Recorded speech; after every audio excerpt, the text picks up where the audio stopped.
The night is quiet now. The air has begun to cool after another long day beneath the Egyptian sun. Along the banks of the Nile, the warm earth still holds the memory of daylight. A gentle breeze moves across the water, carrying the soft scent of wet reeds, fresh mud, and distant cooking fires that have almost burned down to glowing embers. Somewhere in the darkness, frogs begin their familiar song. Crickets answer from the grassy edges of the river. A small fishing boat rocks gently against its wooden post, making quiet tapping sounds each time it touches the shore. The stars above ancient Egypt seem endless. Without the bright lights of later centuries, every constellation shines with quiet clarity. The Milky Way stretches across the heavens like pale dust scattered by unseen hands. Families sleeping upon flat mud brick rooftops look upward before closing their eyes. Children grow sleepy while listening to the slow sounds of the river. Even the donkeys resting nearby breathe softly in the darkness. Tonight, we leave behind hurried thoughts. There is nowhere to rush. No clocks to watch. Only the steady rhythm of the Nile, the slow turning of the seasons, and the peaceful routines of ordinary people whose lives depended upon something so simple that it could fit inside the palm of a hand. A grain. Tiny. Golden. Almost weightless. Yet powerful enough to feed kingdoms. Tonight, our story follows that sacred grain through the quiet world of ancient Egypt, where every loaf of bread began as a single seed resting beneath warm soil beside the life-giving river. Long before sunrise, while much of Egypt still sleeps beneath fading stars, one family quietly begins another ordinary day. Their home stands in a farming village not far from the Nile. Like most homes nearby, it is built from sun-dried mud bricks mixed with chopped straw. The walls are thick enough to keep some of the day's heat outside. The roof is flat. A simple doorway opens toward a dusty path worn smooth by countless sandals over many years. Inside, the rooms remain cool. A clay oil lamp burns with a tiny yellow flame. Its light dances softly across woven baskets, wooden stools, clay jars, sleeping mats, and bundles of dried reeds tied neatly against the wall. The family rises without hurry. The father stretches his tired back after another short night's rest. His hands are rough. His feet are thick with calluses from years spent walking barefoot across damp fields and cracked earth. Beside him, his wife quietly stirs glowing coals left beneath warm ash from the evening before. She feeds the fire with dry reeds collected along the riverbank. Thin gray smoke rises gently through a small opening in the roof. Soon the familiar smell of baking begins. Ground grain mixed with river water becomes simple dough. Her practiced hands shape small round loaves without measuring anything. She has repeated these movements thousands of mornings before. Each motion is calm. Certain. Almost peaceful. Nearby, their youngest son still sleeps beneath a woven blanket. His older sister is already awake. She walks quietly to one of the large storage jars standing against the wall. Inside waits the family's greatest treasure. Not gold. Not jewels. Not silver. Grain. Carefully protected from moisture. Protected from insects. Protected from hungry mice. Each handful means another meal. Another day. Another chance to continue through the long growing season. The girl reaches inside with careful fingers. She knows exactly how much should be taken. Too much today may leave too little tomorrow. Even children understand this quiet arithmetic. Outside, the eastern horizon slowly changes color. Deep blue becomes violet. Violet becomes soft gray. Then the first pale hint of gold appears behind distant palm trees. Birds awaken one by one. The village slowly breathes itself into another day. Doors open. Sandals scrape across packed earth. Neighbors greet one another with quiet voices. No one speaks loudly this early. Morning belongs to gentle sounds. A woman carries fresh water balanced upon her head. An old man unties goats from their night enclosure. A boy chases chickens away from the doorway before laughing quietly to himself. The smell of warm bread drifts through the narrow lanes. Almost every family follows the same routine. Because bread is life. And grain is bread. The fields themselves wait patiently beyond the village. They stretch toward the Nile in neat patches divided by low earth walls. Some shimmer with green shoots. Others rest beneath dark moist soil after recent planting. Some stand ready for harvest, where heads of grain bow gently beneath their own growing weight. Every field tells a different chapter of the same endless story. The Nile decides everything. Each year the river rises. Each year it spreads rich black mud across the land. Each year the water slowly withdraws. And afterward begins another season of planting. Without the Nile, Egypt would become silent desert. With it, life returns again and again like the breathing of the earth itself. The farmers know this better than anyone. They watch the river more carefully than they watch the sky. Its height determines hope. Its color carries meaning. Its flow becomes conversation. No written calendar feels as trustworthy as the water itself. The father finishes eating a small piece of fresh bread. He drinks cool water from a clay cup. His daughter hands him a woven bag holding additional bread for later. His wife smiles quietly. No unnecessary words are spoken.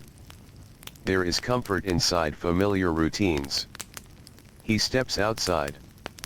The morning air still feels pleasant. Soon the heat will arrive. But not yet. For now, the world belongs to those willing to begin early. Other farmers join him along the dusty path leading toward the fields. They walk together. Their pace is slow. Nobody wastes energy. Conversation comes easily. Someone mentions the level of the river. Another wonders whether this year's harvest will fill every storage house. An older farmer remembers floods from many seasons ago. His stories move gently between memory and observation. The younger men listen. Experience has value here. The land teaches patience. At the edge of one field, oxen wait quietly beside a wooden plow. Their broad shoulders already carry dried marks left by countless previous seasons. The farmer pats one animal gently upon its neck. No dramatic commands. Only familiar sounds. The oxen begin pulling. The wooden blade cuts softly through damp soil. Fresh earth turns upward. Its rich dark color contrasts against the pale desert beyond. The smell rises immediately. Clean. Earthy. Full of hidden life. Birds follow behind, searching for insects uncovered by the plow. Their tiny feet leave delicate prints that disappear beneath the next pass. Nearby another family scatters grain by hand. The oldest grandmother walks with surprising steadiness. Her fingers open slowly. Seed after seed falls into prepared earth. There is beauty inside such ordinary movement. Nothing hurried. Nothing wasted. Every gesture carries generations of knowledge. Children follow behind using simple branches to cover the scattered grain. Some sing softly while they work. Others remain quiet. Either way, the rhythm continues. The field slowly receives its future harvest. Hours pass almost unnoticed. The sun climbs higher. Its warmth settles upon shoulders. Sweat appears across brows. Linen clothing grows damp. Yet no one complains very much. This is simply life. The work must be done before the stronger afternoon heat arrives. Farther along the river, fishermen push narrow boats into calm morning water. Their nets rest in careful bundles. Some cast woven traps among reeds where fish often hide. Others paddle quietly into deeper channels. The river reflects the growing light like polished bronze. Fish ripple beneath its surface. Water birds stand perfectly still before striking with astonishing speed. The fishermen watch patiently. Patience feeds families as surely as strong hands. Across the river, another village awakens. Smoke rises from dozens of cooking fires. Children carry jars toward community wells. Dogs wander narrow streets searching for dropped scraps. Potters begin turning clay upon simple wheels. The sound of spinning mixes with distant hammering from carpenters already shaping fresh wood. Everything begins slowly. Nothing feels rushed. Even busy mornings seem peaceful beneath the wide Egyptian sky. In the village bakery, larger ovens already glow with steady heat. Several women work together. Their arms move rhythmically while kneading great amounts of dough. One grinds grain using a heavy stone. Back and forth. Again. Again. Again. The motion never truly changes. It requires strength. It requires endurance. Tiny grains gradually become soft flour beneath patient effort. The grinding stone sings its own quiet song. A dry scraping sound repeated countless times each day. Many women spend years beside such stones. Their shoulders grow strong. Their hands become firm. They understand every texture. Every scent. Every small change that tells whether the flour is ready. Nearby, baskets overflow with fresh loaves cooling upon woven mats. The smell spreads into neighboring streets. Travelers passing through the village pause for just a moment. Even after long journeys across dusty roads, the scent of warm bread offers quiet comfort. Bread accompanies nearly every meal. Morning.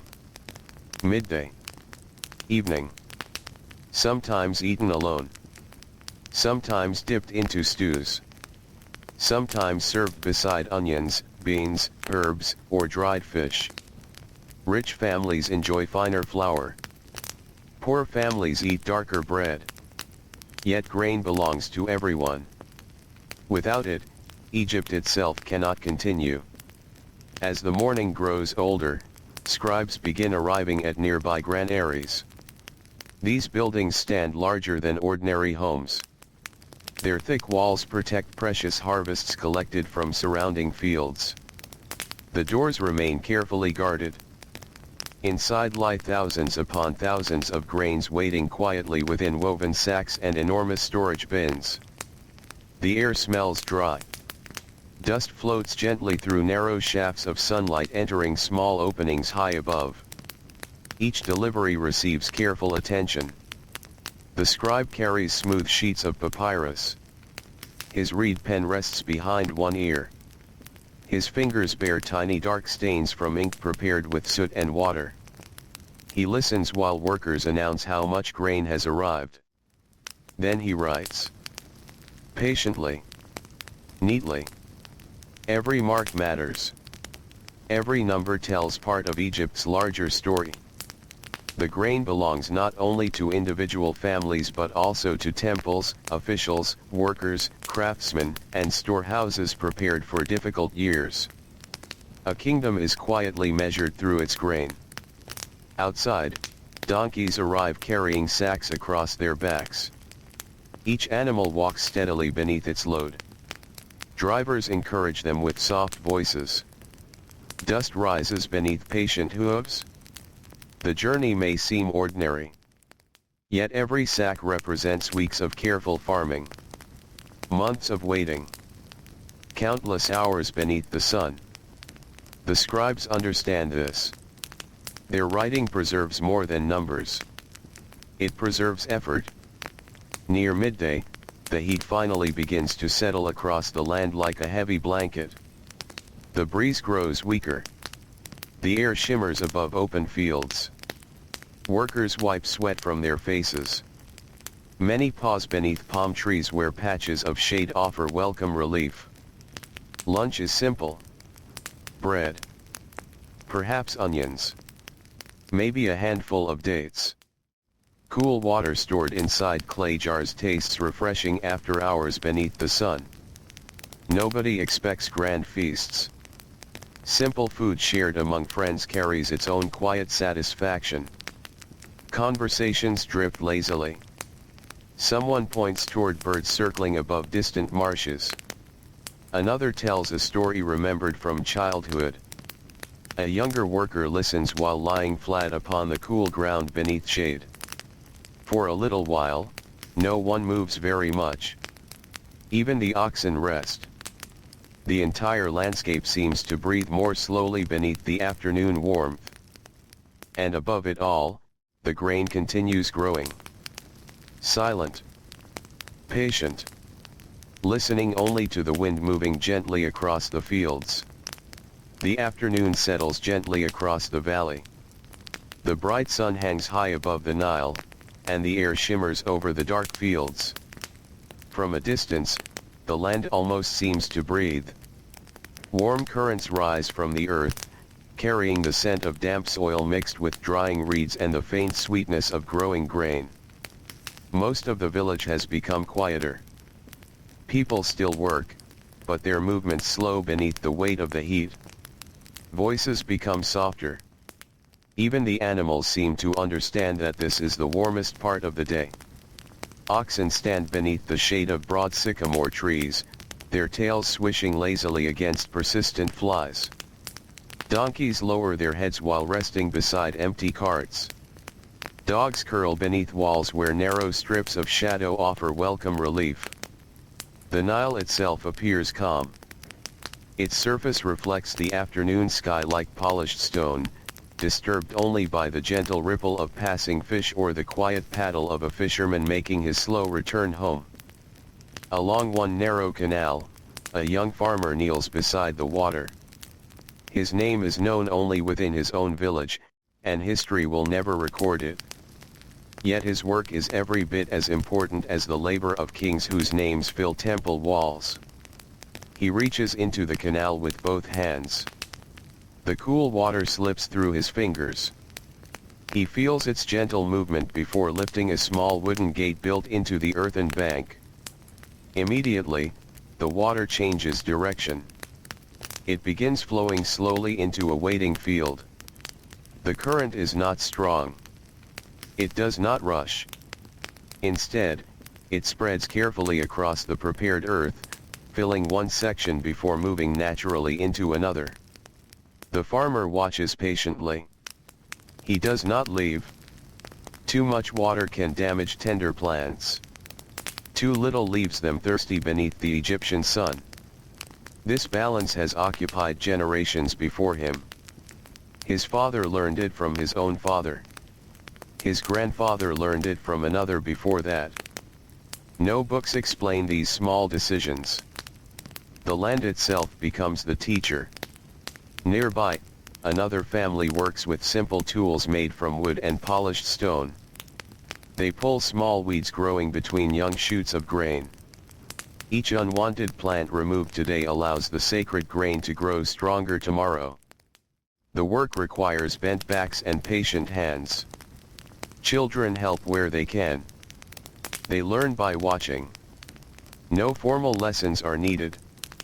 Knowledge passes quietly from one pair of hands to another.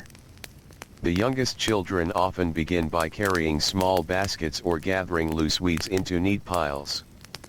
At first, they tire quickly. The warm sun feels heavy. Their feet become dusty. Their hands grow sore. But slowly, year after year, their bodies become accustomed to the rhythm of village life. One day they will lead the work themselves. Near the edge of the fields, an elderly woman sits weaving baskets beneath a date palm. She no longer spends long hours planting or harvesting.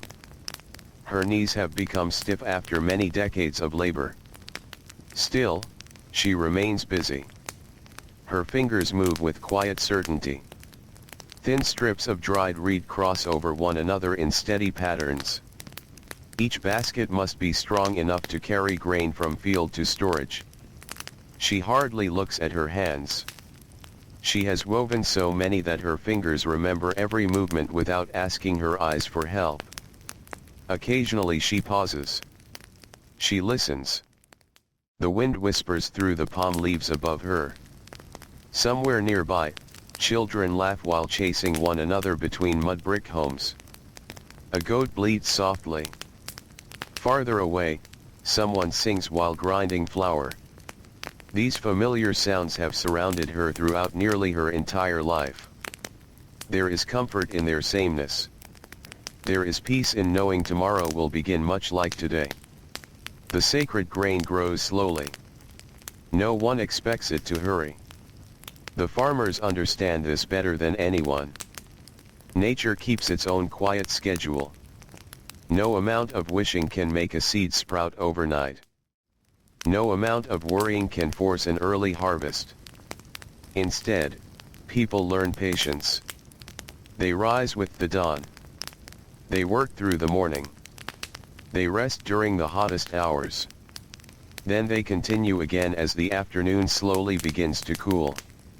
As shadows lengthen across the fields, more workers return. The sunlight softens from brilliant white to warm gold. Long shadows stretch across the dark earth. The breeze becomes kinder. Even the birds seem more active now. Small flocks settle among the reeds, searching for insects disturbed by passing workers.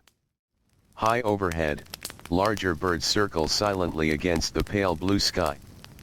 The grain sways gently. Thousands upon thousands of slender stalks move together like quiet waves upon the sea. No single plant stands alone. Each bends with the wind. Each rises again. Together they create a soft rustling sound that almost resembles whispered conversation. Many farmers stop for just a moment. Not because work is finished. Simply because the sight is beautiful. They know every stalk represents hope. Every full head of grain means another season of bread. Another season of life. Across the village, the sound of stone grinding begins again. Inside cool mud brick homes, women prepare tomorrow's flour. A large flat grinding stone rests upon the floor. Another rounded stone fits comfortably within practiced hands. The work begins slowly. Grain pours onto the lower stone. Then comes the familiar motion. Forward. Back. Forward. Back again. Tiny golden kernels slowly disappear beneath steady pressure. Minute after minute, they become pale flour. The work demands strength. Tiny muscles in the shoulders and back remain busy throughout the afternoon. Dust rises gently into shafts of sunlight entering through narrow windows. The air carries the warm smell of fresh grain. Nearby, a little girl watches her mother carefully. She is still too small to grind for very long. Yet she wants to help. Her mother smiles and places the upper stone into her tiny hands. The child pushes once. Twice. 3 times. Soon she giggles. The stone feels heavier than she expected. Her mother quietly continues the work beside her. One day those small hands will become strong. For now, they are simply learning. Learning happens everywhere in the village.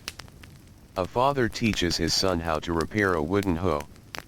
A grandmother shows her granddaughter how to judge flour by touch alone. An uncle explains how clouds sometimes hint at distant changes along the river. No one calls these lessons. They are simply part of living. As evening approaches, merchants begin arriving from neighboring settlements. Their donkeys carry woven sacks, pottery, dried fish, woven cloth, onions, herbs, and bundles of papyrus reeds. Trade is rarely loud. Most conversations are calm. People know one another. Many have exchanged goods for years. Grain often serves as more than food. It becomes payment. It becomes value. A careful measure of barley or emmer wheat may purchase sandals, pottery, fresh vegetables, or skilled labor. The sacred grain quietly moves through every part of Egyptian life. Its journey rarely ends in the field. Instead, it passes from farmer to merchant. From merchant to baker. From baker to family. From family back into the fields as seed for another season. Nothing is wasted. Even broken straw finds purpose. It strengthens mud bricks. It feeds animals. It lines sleeping places.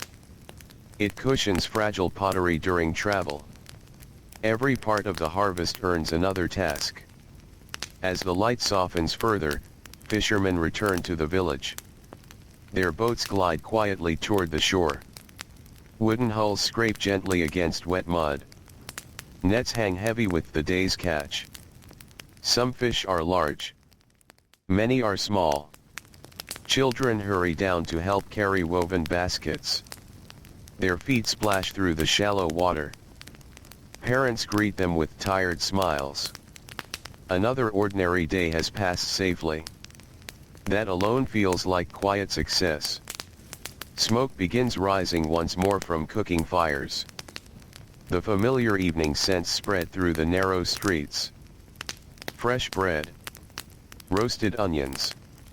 Lentils simmering inside clay pots. Fish cooking over glowing coals. Warm herbs crushed beneath careful hands. The entire village seems wrapped in comforting aromas.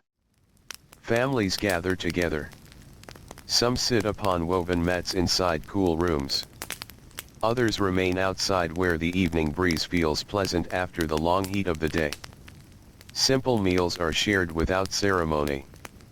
Bread passes from one hand to another. Children dip pieces into thick stews. Older relatives tell gentle stories remembered from their own childhoods. No one rushes the meal. The day's hardest work is finished. For a little while, everyone simply enjoys being together. After eating, the village grows quieter still. The last sunlight disappears beyond the western desert. Its fading glow paints the mud brick walls with soft shades of amber before slowly surrendering to deep blue twilight. One by one, oil lamps appear inside windows. Tiny flames flicker gently. Their light reaches only a short distance, leaving much of the village wrapped in peaceful darkness. Above, the first stars return. The same stars that watched yesterday. The same stars that will watch tomorrow. Children lie upon flat rooftops where cooler air makes sleep easier. They listen as their parents continue quiet conversations below. Some count stars before closing tired eyes. Others fall asleep almost immediately after another busy day. The older farmers remain awake a little longer. They speak softly about the river. About next month's work. About whether the grain seems healthy this season. Their voices drift gently into the night air. No one speaks of distant glory. Their greatest hope is simple. That the fields will continue to grow. That the granaries will remain full. That every family will have enough flour to bake another loaf when morning comes. Slowly, the village settles into silence once more. Only the quiet sounds remain. The gentle splash of river water against the shore. The soft chirping of crickets hidden among reeds. The distant call of a night bird crossing the moonlit sky. The slow breathing of sleeping animals. The faint rustle of grain moving with the evening wind. Out beyond the last homes, the sacred fields rest beneath countless stars. The grain stands quietly in the darkness, asking for nothing except time, water, and the patient care of those whose lives have always risen and fallen with the gentle rhythm of the Nile. Morning returns so quietly that it almost seems to arrive without movement. The stars slowly fade into the pale sky, one by one, until only the brightest remain above the western desert. A cool breath of air drifts across the Nile before the first warmth of the day begins to gather over the water. Thin mist rises from the river's surface, softening the outlines of reeds, boats, and distant palm trees. The village stirs gently. A rooster calls from somewhere behind a cluster of mud brick homes. Another answers farther away. Doors open with familiar wooden creaks. A woman steps outside carrying an empty clay jar toward the river. Her sandals leave fresh footprints in the cool dust before the rising sun slowly erases them. The day feels full of quiet promise. Today, many of the farmers will begin harvesting the sacred grain. Not every field is ready. Some still wear bright green stalks that must wait another week or two beneath the Egyptian sun. But other fields have changed their color almost overnight. The green has softened into warm shades of gold and honey. The heavy heads of grain bend gently toward the earth, filled after many patient months beside the Nile. The farmers notice these small changes long before anyone else would. They run rough fingers across the grain. They gently rub a few kernels between their hands. They bite one thoughtfully. The kernels are firm now. Dry enough. The waiting is over. There is no celebration with loud music. No dramatic announcement. The work simply begins. Families gather their tools before the sunlight grows strong. Each sickle has been sharpened carefully during the previous evenings. The curved wooden handles fit naturally into hands that have used them through many harvests. Along their inner edges, small blades of polished flint have been set neatly into carved grooves with resin and careful craftsmanship. These simple tools are precious. A dull sickle wastes energy. A sharp one saves hours of labor. The farmers know the difference with every swing. As the first light reaches the fields, workers spread themselves across the golden landscape. Some wear simple white linen wrapped around their waists. Others cover their heads with light cloth to soften the growing heat. Children carry empty baskets almost as large as themselves. Older relatives walk more slowly now, yet they still insist on helping wherever they can. Everyone belongs to the harvest. The first stalks fall with a soft whisper. The sound is surprisingly gentle. Not the loud crack of breaking wood, but the quiet brushing of dry stems gathered into patient hands. A farmer grips a handful of stalks. The sickle moves once. The bundle comes free. He lays it neatly beside him before reaching for another. Again. And again. Hour after hour. Soon dozens of workers move across the fields together. From a distance, they seem almost like slow waves passing through golden grass. Their rhythm becomes steady. Reach. Gather. Cut. Lay down. Reach again. No one rushes. The harvest will take many days. The grain has waited months. It can wait another careful hour. The morning breeze carries the sweet scent of ripe grain through the valley. Birds gather at the edges of the fields, watching closely. They know that harvest always brings opportunity. Tiny seeds fall unnoticed to the ground. Insects scatter from disturbed stalks. Life follows life. Nothing remains still for very long.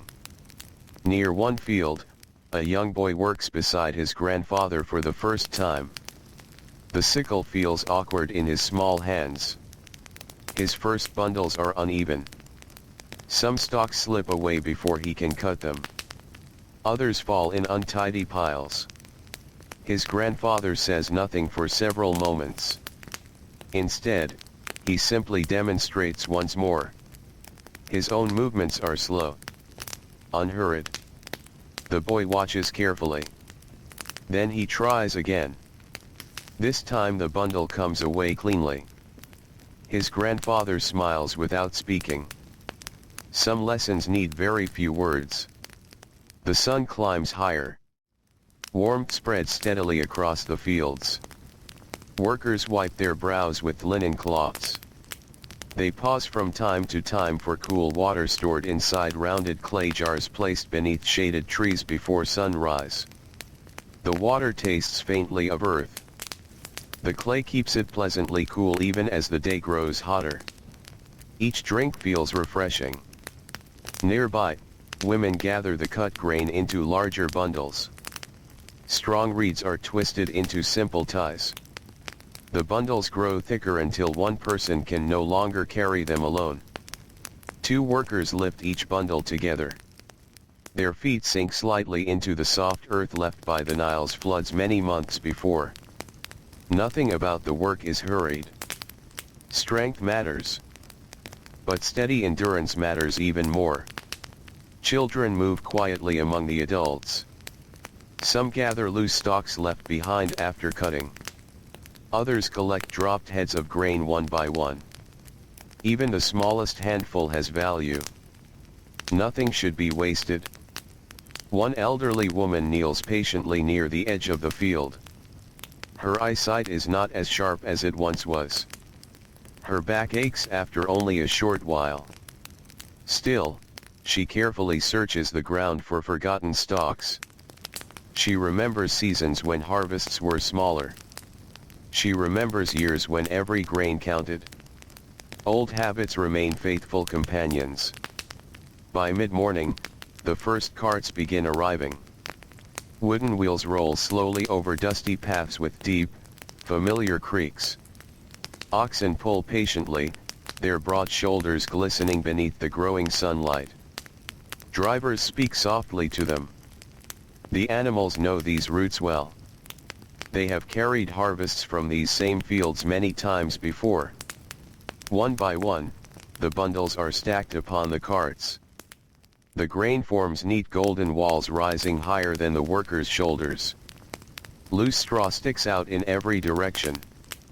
Tiny seeds drip gently into the breeze. A few settle upon the farmer's hair and clothing. No one bothers brushing them away. The scent of fresh straw fills the air. Warm, dry, comforting. The loaded carts begin their slow journey toward the threshing ground. The path is familiar. It winds gently past irrigation canals, clusters of date palms, small gardens filled with onions and herbs, and rows of mud brick homes where curious children stop their games to watch the harvest pass. The entire village seems connected to this quiet procession. Some wave to family members. Others simply nod. Everyone understands the importance of these carts. Within them travels the bread of many months yet to come. At the threshing ground, another rhythm begins. This open space has been prepared carefully. Its hard-packed earth provides a clean surface where the grain can be separated from its stalks. Workers spread the bundles across the ground. Soon oxen are led slowly over them. The animals walk in steady circles. Their heavy hooves press again and again upon the dry stalks. With each careful step, more kernels loosen from their husks. The work is surprisingly quiet. Only soft crunching sounds rise beneath the animals' feet. Dust floats upward into warm shafts of sunlight. The air fills with tiny pieces of straw that sparkle briefly before drifting back to the ground. Some workers use wooden flails instead. They lift them slowly. Bring them down with practiced movements. Lift again. Strike again. The rhythm resembles gentle breathing. Steady. Measured. Patient. The kernels gradually separate from the stalks. No single moment completes the task. Instead, Countless small efforts slowly transform the harvest. Around midday, the heat settles heavily upon the threshing floor. The workers seek shade beneath woven shelters built from reeds and palm branches. Simple meals appear from baskets carried earlier that morning. Fresh bread. A few onions. Dried figs. Perhaps a small piece of salted fish. Cool water passes from hand to hand. No feast is needed. After hours of work beneath the sun, even the simplest meal feels deeply satisfying. Conversation remains gentle. A younger farmer asks an older man whether the harvest reminds him of earlier years. The elder thinks quietly before answering. He remembers a season when the Nile rose especially high. He remembers another when the floods arrived later than expected. He recalls children who have long since grown into parents themselves. The grain changes little from year to year. People change much more. The afternoon brings another important task. Now comes the winnowing. Large wooden forks and shallow woven trays lift the mixture of grain and chaff into the air. A light breeze has begun moving across the valley. The farmers have waited for it. As the mixture rises, something wonderful happens. The heavier kernels fall almost straight downward. The lighter chaff drifts farther away upon the wind. Again the workers toss the grain. Again the breeze quietly helps. Nature joins their labor without asking for thanks. Golden kernels slowly gather into growing piles. Each one is small. Almost ordinary. Yet together they will become thousands upon thousands of loaves. The workers pause from time to time simply to look at the finished grain. It catches the afternoon sunlight with a soft golden glow. Clean. Dry. Ready. Nearby, children cannot resist running their fingers through the cool piles. The grain slips gently between their hands like tiny streams of sand. Parents smile but remind them not to scatter it carelessly. The children nod seriously. Even at their young age, they understand its worth. As the sun begins its slow journey toward the western horizon, donkeys once again arrive carrying empty woven sacks. One by one, the fresh grain is poured inside. The sound is soft and soothing. A gentle rushing, like dry rain falling into waiting baskets. Each sack is tied carefully. Each knot checked twice. The journey to the granary will begin before darkness fully arrives. Nothing about this harvest feels hurried. Nothing feels loud. It is simply another season following countless seasons before it. Another quiet chapter in the endless conversation between the Nile, the fields, and the people who have trusted both for generations beyond memory. And as the warm evening breeze moves gently across the newly harvested land, carrying with it the scent of fresh straw and clean grain, the valley slowly grows peaceful once again, preparing itself for another calm night beneath the endless stars of ancient Egypt. The evening settles over the valley with gentle patience. The last warmth of the day lingers upon the mud brick walls, though the air has already begun to soften. A faint breeze glides across the Nile, smoothing its quiet surface into long ribbons of reflected light. The western sky glows in shades of amber and rose before slowly fading into deep violet. The day's harvest has ended. For now. The fields, trimmed of their tallest grain, look different than they did at sunrise.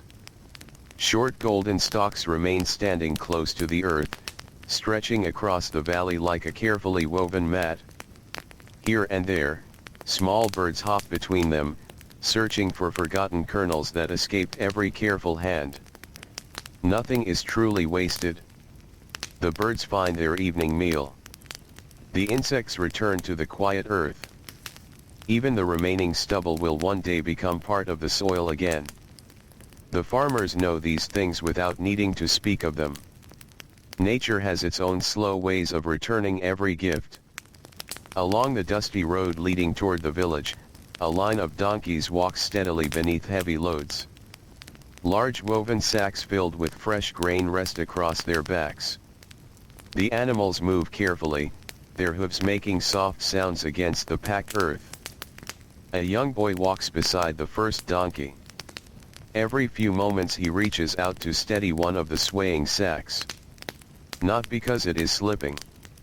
Simply because he has been taught to care for every part of the journey. His father walks ahead without turning around. He knows the boy is learning.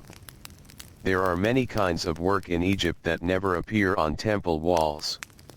Walking beside a patient donkey is one of them. The village grows busier for a short while as the harvest returns home. Women step outside to greet their families. Children run toward the arriving carts before slowing themselves, remembering that the grain deserves careful handling. An elderly man sitting beneath a sycamore tree watches with quiet satisfaction. His hands no longer have the strength they once possessed. His back has become curved after many years spent bending over fields. Yet his eyes still recognize a healthy harvest. He smiles gently. Another season has brought enough. Another year has carried the village safely forward. Near the center of the settlement stands one of the largest buildings for many miles. Its walls are thick. Its doorway is narrow. Its roof rises slightly higher than the surrounding homes. This is the granary. From the outside it appears simple. Its mud brick walls are smooth, almost without decoration. There is little reason for beauty here. Its purpose is protection. Inside these walls rests the future. The heavy wooden doors stand open while workers arrive with fresh sacks. The interior remains cool despite the lingering heat outside.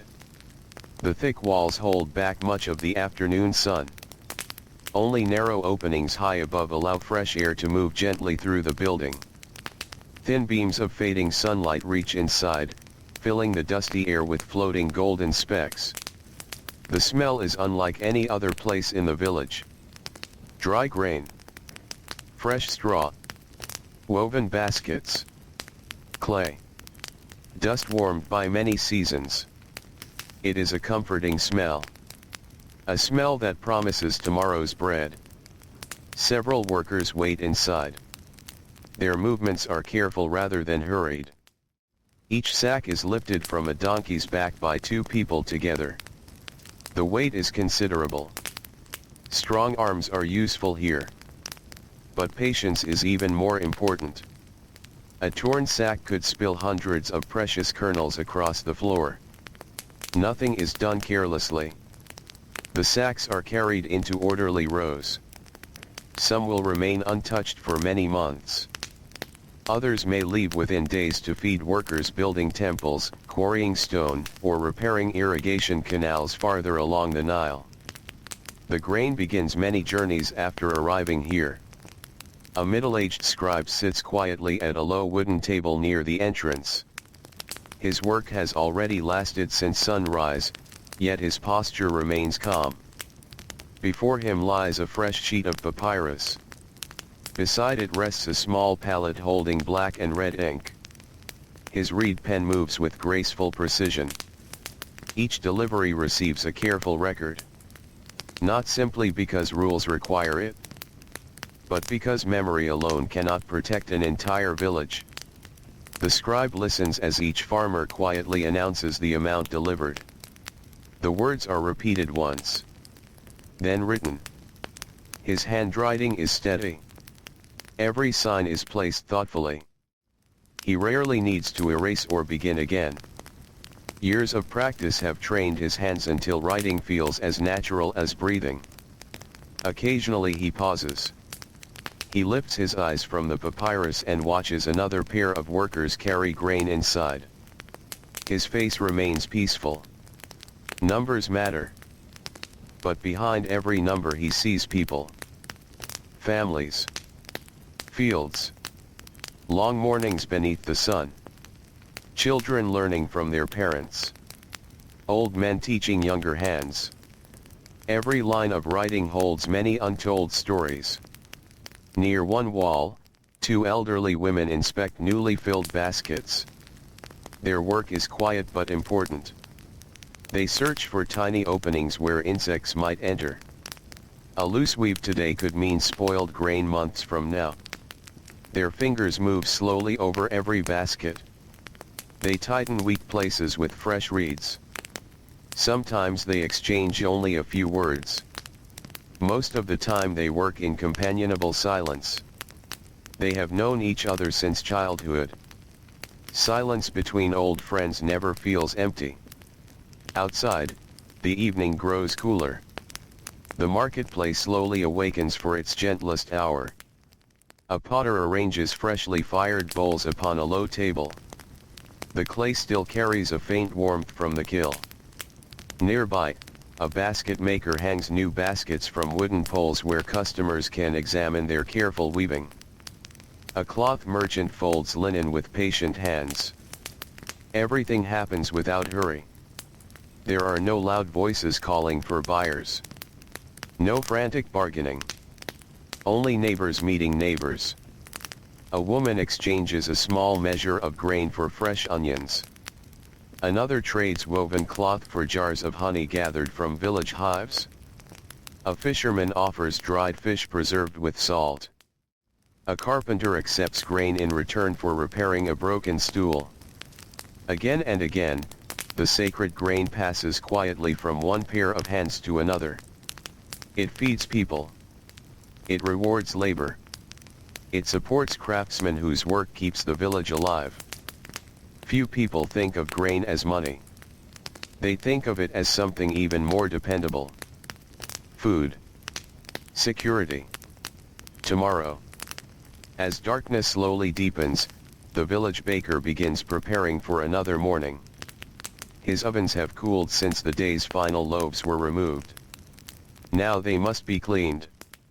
Ashes are swept aside. Fresh fuel is gathered. Large jars of flour are inspected. He runs his fingers gently through the pale powder. It feels soft. Dry. Exactly as it should. Tomorrow, before sunrise, it will become dough once more. The cycle never truly ends. Harvest becomes storage. Storage becomes flour. Flour becomes bread. Bread becomes strength. Strength returns to the fields. The fields offer grain once again. Year after year. Generation after generation. Near the edge of the village, one small family enjoys the coolness of the evening on their rooftop. The father stretches his tired legs. His muscles ache pleasantly after the long harvest. Beside him, his wife quietly mends a linen garment by the light of a tiny oil lamp. The flame dances whenever the breeze passes. Their youngest daughter lies on her back, looking toward the stars that have begun appearing one by one. She asks her grandmother if the stars always return to the same places. The old woman smiles. As long as I have lived, she says softly, they have never forgotten the way. The little girl watches silently. Above her, the heavens seem endless. The stars look close enough to touch. The moon rises slowly above the eastern horizon, bathing the Nile in silver light. Far below, the river continues its gentle journey northward, just as it has for countless generations. A fisherman guides his small boat toward home. He no longer needs to hurry. Tomorrow's work can wait until morning. The quiet splash of his paddle becomes part of the night's peaceful music. Along the riverbank, reeds sway gently.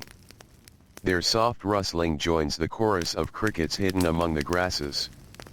Frogs call to one another from shallow pools left behind by the flooding waters.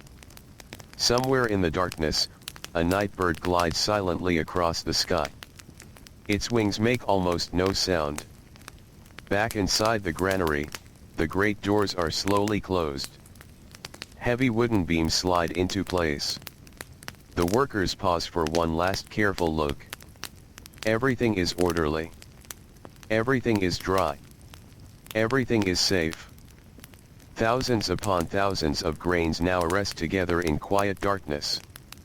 Each one waits patiently. Waiting for the baker. Waiting for the millstone. Waiting to become bread shared around family meals not yet imagined. Within those silent walls lies more than a harvest. There rests the careful work of many months. The hopes of ordinary people. The strength of tired hands. The wisdom passed gently from grandparents to grandchildren. And outside, beneath the calm Egyptian sky, the village grows still. Oil lamps disappear one after another. Conversations fade into whispers before giving way to silence. Families settle onto woven mats or flat rooftops where the cool night air carries the scent of the Nile through every narrow street. Above them, the stars continue their slow journey across the heavens, watching over the peaceful valley where the sacred grain sleeps quietly until another gentle dawn calls the people of ancient Egypt back to their familiar, comforting rhythm once again. Before the first bird greets the morning, the village already begins to awaken. The night has not entirely faded. A few stars still shimmer above the western desert, while the eastern horizon carries only the faintest hint of pale silver. The moon hangs low over the Nile, reflecting softly upon the quiet water. The air feels wonderfully cool. For a few precious hours each day, Egypt seems to breathe more easily. The heavy heat has not yet returned. A gentle breeze slips through the narrow streets between mud brick homes, stirring hanging bundles of drying herbs and rustling the leaves of date palms. From one rooftop comes the quiet sound of someone rising from sleep. A woven sleeping mat is carefully rolled. A blanket is folded with practiced hands. Nearby, another family begins their morning in much the same way. There is no alarm to wake them. Their bodies have learned the rhythm of the seasons. They rise because generations before them rose at this same hour. Soon tiny oil lamps begin glowing inside the homes. Their warm light flickers across smooth clay floors and rough mud brick walls. Shadows move gently as people begin another ordinary day, much like yesterday and much like countless days before. The sacred grain now rests safely inside the granary. Yet its journey is far from finished. Today, some of those quiet golden kernels will begin becoming bread. In one small home, a woman unties the woven covering from a large storage jar. She reaches inside with both hands. The grain feels cool against her fingers. Each kernel is smooth and dry, carrying the faint scent of straw from the recent harvest. She fills a small woven basket, careful not to spill even a handful. When she finishes, she places the covering back over the jar. The remaining grain will wait patiently for another day. Nothing is taken without thought. Nearby, her youngest son watches with sleepy eyes. He has seen this simple morning task hundreds of times. Still, it fascinates him. The grain disappears into the basket. Soon it will disappear again beneath the grinding stone. Later it will emerge as bread. To him, the transformation feels almost magical. To his mother, it is simply another familiar morning. She carries the basket toward the center of the room where two stones wait quietly upon the floor. One stone is broad and flat.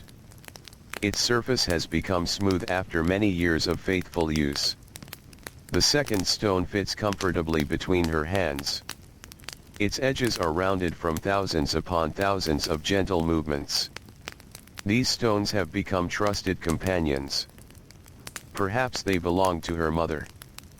Perhaps even her grandmother before that. Objects made with care often remain useful for many generations. She pours a small amount of grain onto the lower stone. Then the work begins. Forward. Back. Forward again. Back once more. The movement is slow and steady. The upper stone presses gently against the grain. Tiny cracking sounds fill the quiet room. Little by little, hard kernels begin changing into soft flour. Nothing happens quickly. The transformation asks for patience. Dust rises lightly into the air. Golden kernels slowly disappear. Pale flour quietly takes their place. The sound of the grinding stone is one of the oldest sounds in the village. It begins before sunrise nearly every morning. From one house comes its soft scraping rhythm.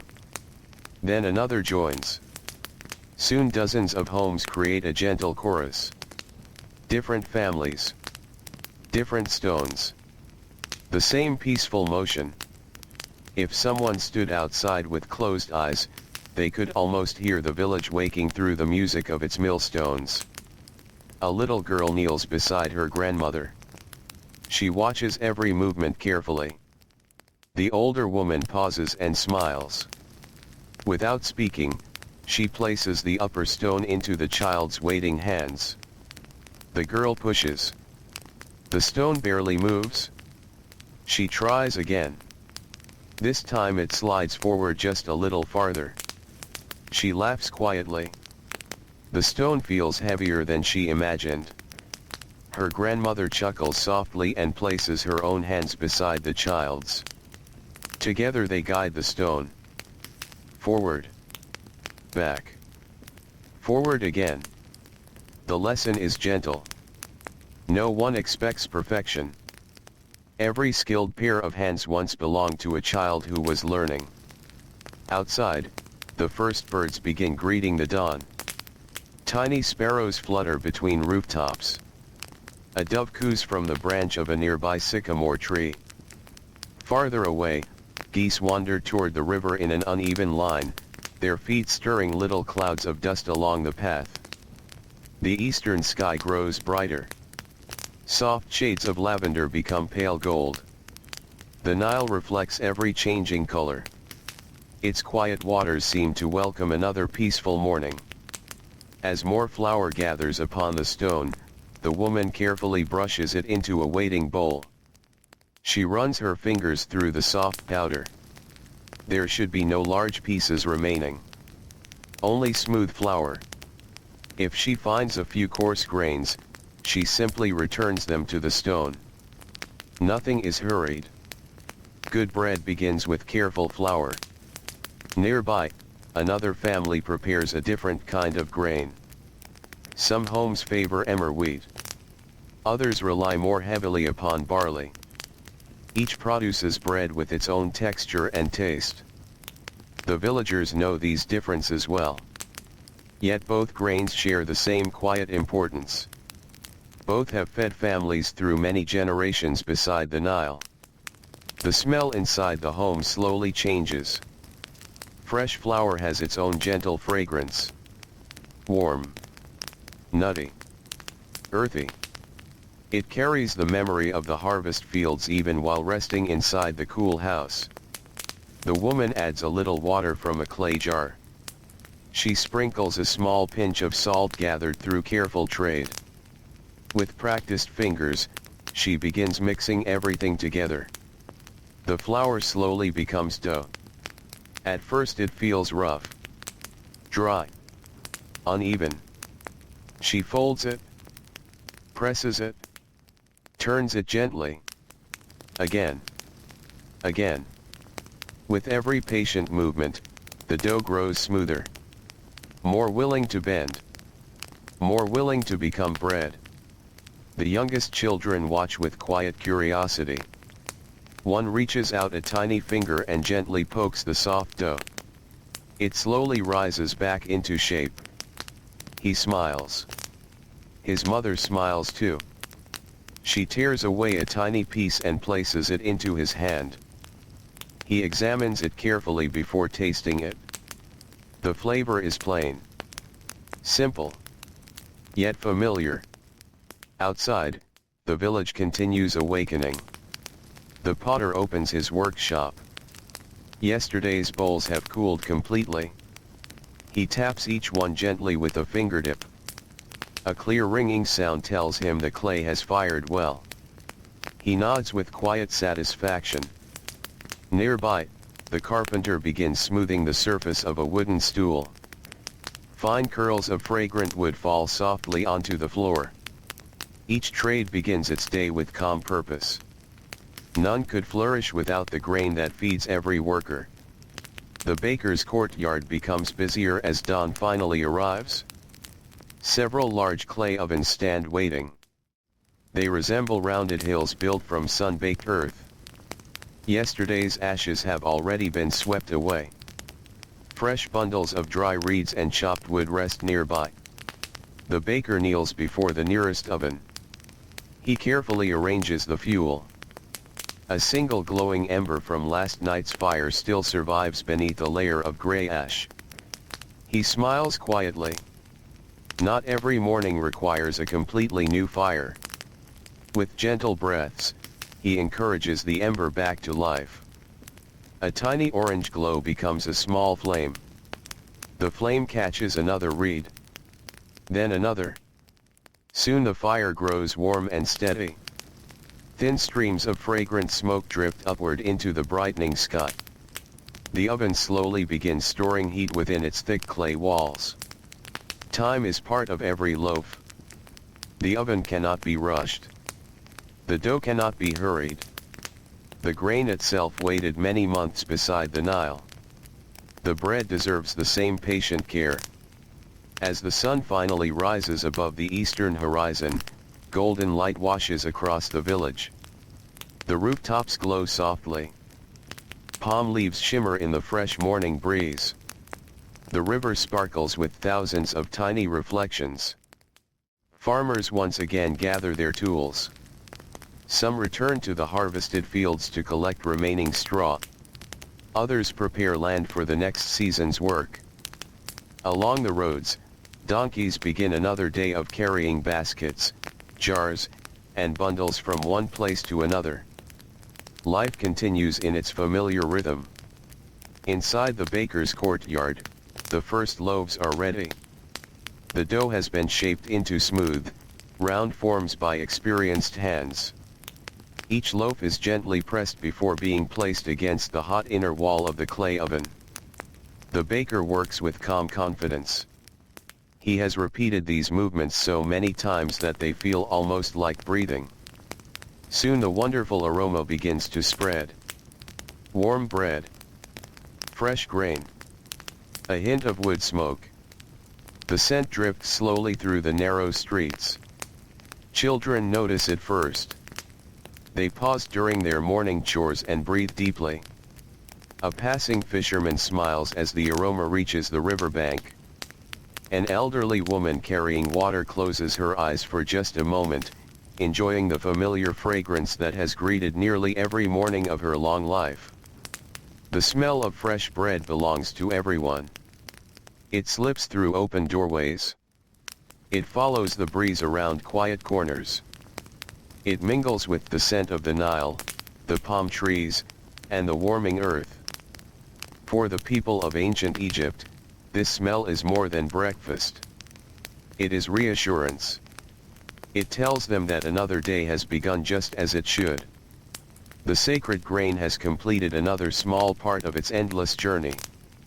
From fertile earth, to careful harvest, to quiet granary, to patient millstone, to gentle hands. And now, at last, into warm bread shared among families as the peaceful morning unfolds beneath the ever-faithful sun of the Nile Valley. The first loaves leave the oven just as the morning light becomes warm enough to touch every rooftop. The baker reaches into the clay oven with a long wooden tool worn smooth by years of careful work. One by one, the fresh loaves are lifted onto woven reed mats where they begin to cool. A thin cloud of steam rises from each one. The crust is lightly browned by the fire, while the inside remains soft and warm. The smell fills the courtyard, drifting slowly through the nearby streets until it mingles with the clean scent of the Nile and the sweet fragrance of date palms waking beneath the sun. It is one of the gentlest moments of the day. The village has fully awakened now, but there is still no hurry. People move with quiet purpose. A fisherman carries his nets toward the river. A shepherd guides a small flock of goats beyond the last houses. Women sweep the packed earth outside their homes with simple reed brooms, sending little circles of dust into the cool morning air. Children help without being asked. One carries water. Another gathers dry reeds for the cooking fire. A third carefully folds sleeping mats before placing them against the wall where they will remain until evening. Each task is small. Together, they shape the rhythm of an ordinary day. At the bakery, neighbors begin arriving one by one. No long line forms. There is no loud conversation. Most people know one another well enough that greetings need only a smile or a quiet nod. An elderly woman steps into the courtyard carrying a woven basket over one arm. The baker smiles as he sees her.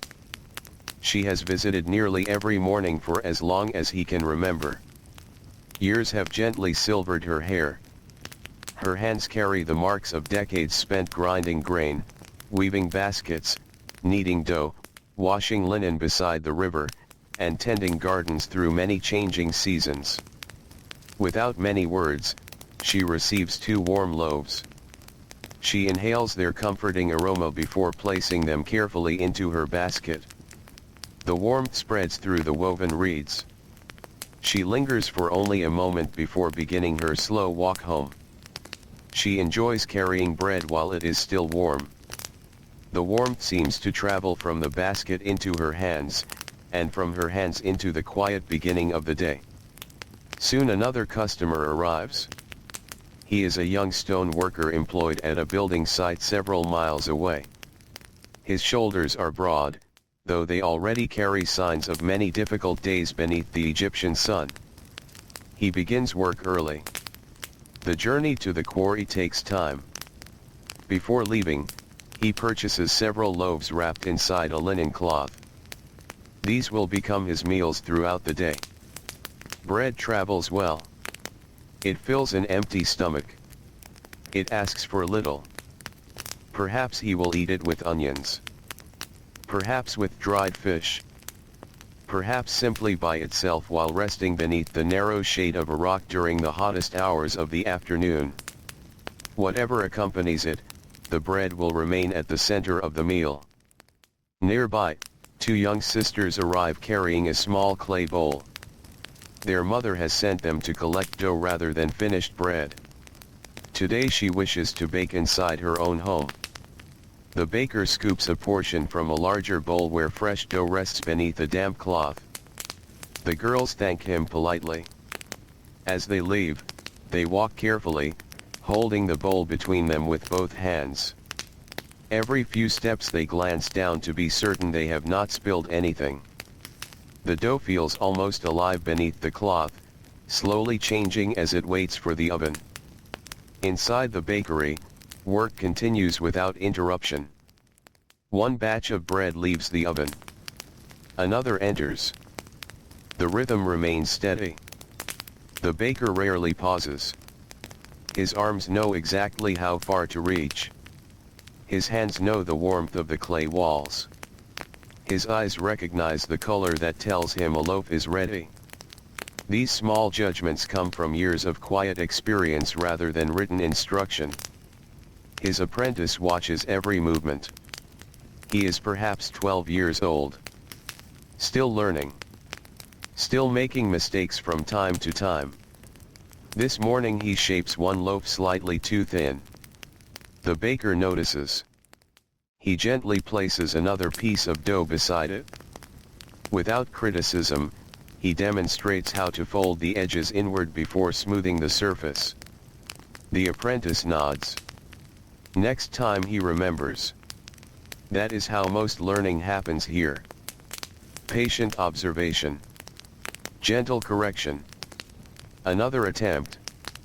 Outside the bakery, life continues to unfold beneath the growing sunlight. A donkey cart rolls slowly past, its wooden wheels singing their familiar creaking song. The driver carries empty baskets toward nearby farms where vegetables have ripened during the past week. The donkey's ears flick lazily as it walks. It knows this road almost as well as the driver himself. A pair of geese wander confidently through the street, unconcerned by passing people. Behind them follows a small boy, laughing softly as he tries to guide them away from a vegetable garden. His grandmother watches from the doorway. She does not hurry to help. She knows the birds well enough to understand they will eventually choose the correct direction on their own. Near the riverbank, fishermen sort the morning's catch. Silver scales sparkle brightly in the early sun. Some fish are placed immediately into woven baskets destined for the marketplace. Others are carefully cleaned and rubbed with salt so they will keep longer. Nothing is wasted. Every catch reflects hours of quiet waiting upon the calm waters before dawn. Along the edge of the village, the scent of baking bread slowly reaches the fields. Several farmers pause for only a moment. The aroma reminds them that breakfast waits when their morning work is complete. One man smiles to himself. His wife has likely baked flat loaves before sunrise. She always sets one aside for him, wrapped in linen so it stays warm a little longer. Simple acts of kindness often go unnoticed. Yet they quietly shape every household. Back inside one family home, breakfast is nearly ready. The mother places fresh bread onto a low clay plate. Beside it she arranges onions, figs gathered earlier in the season, and a small bowl of crushed herbs mixed with fragrant oil. A clay jar of cool water rests nearby. The family gathers together. No elaborate ceremony marks the meal. Everyone simply takes a place upon woven mats. The youngest child waits patiently until the oldest grandparent tears the first piece of bread. Only then do the others begin.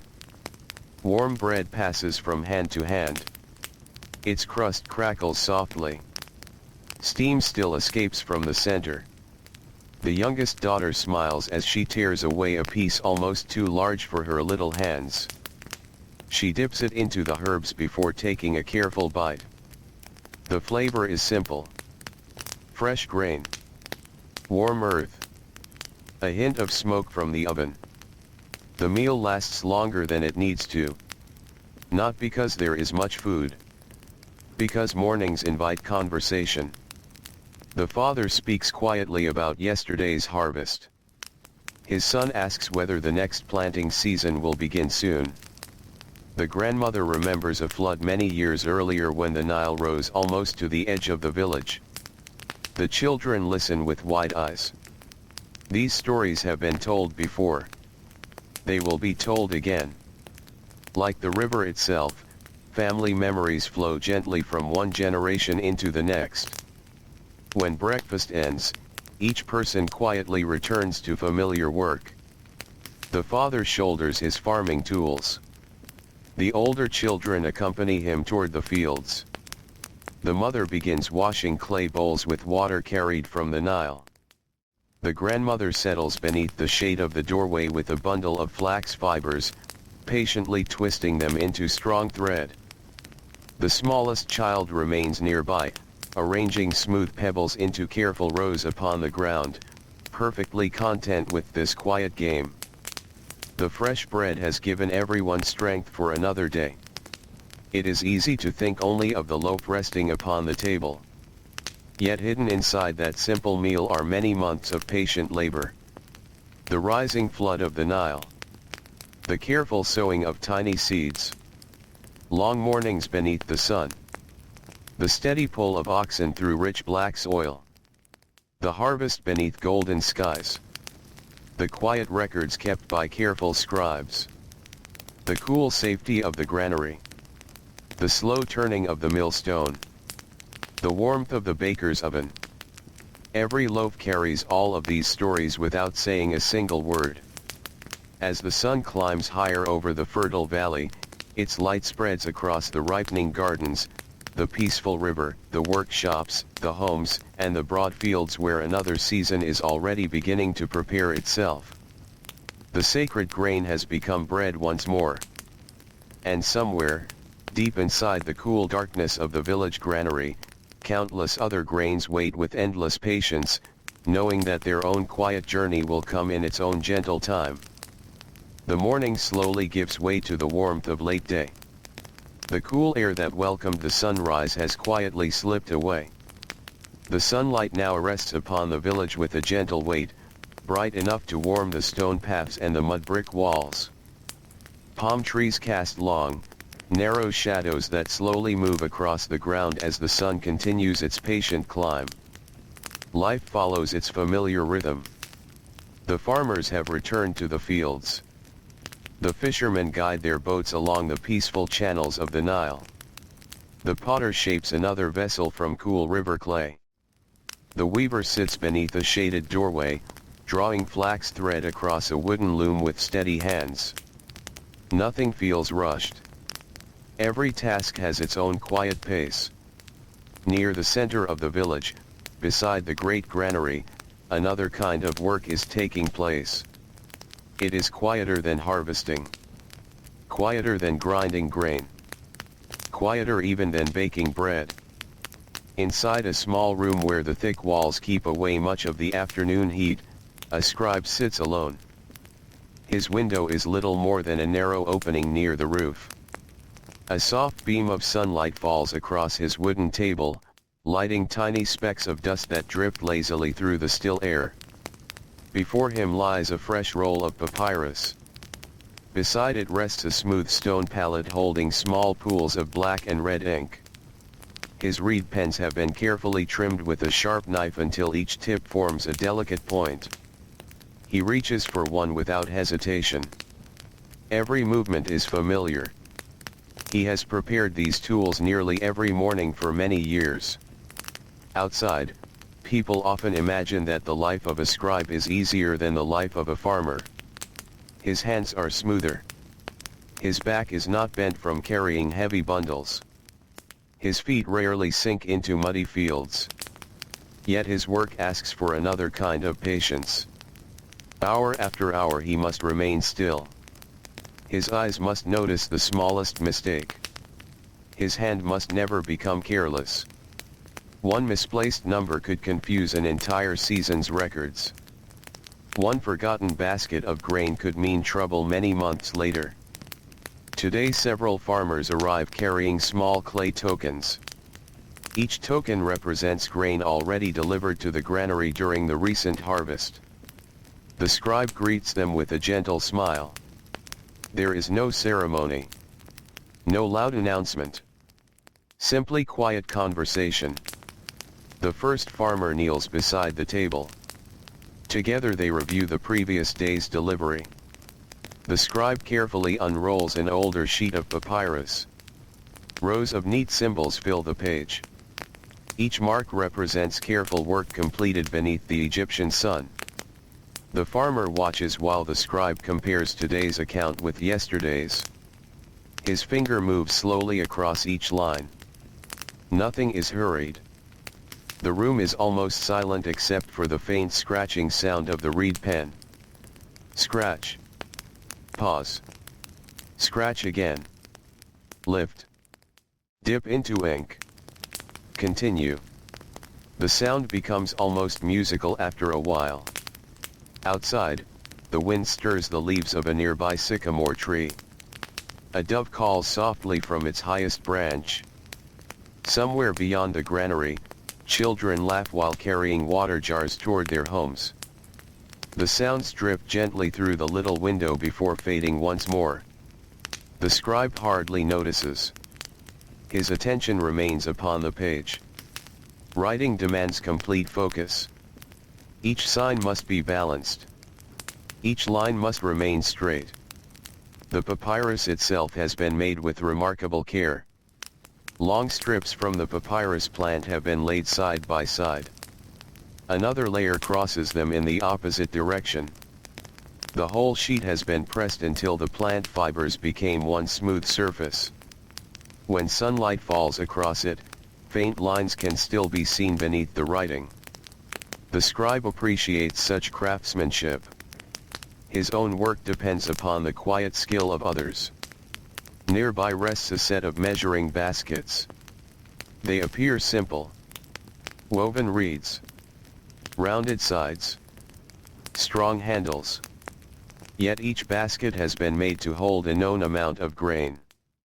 No basket is judged merely by sight. Measurements matter.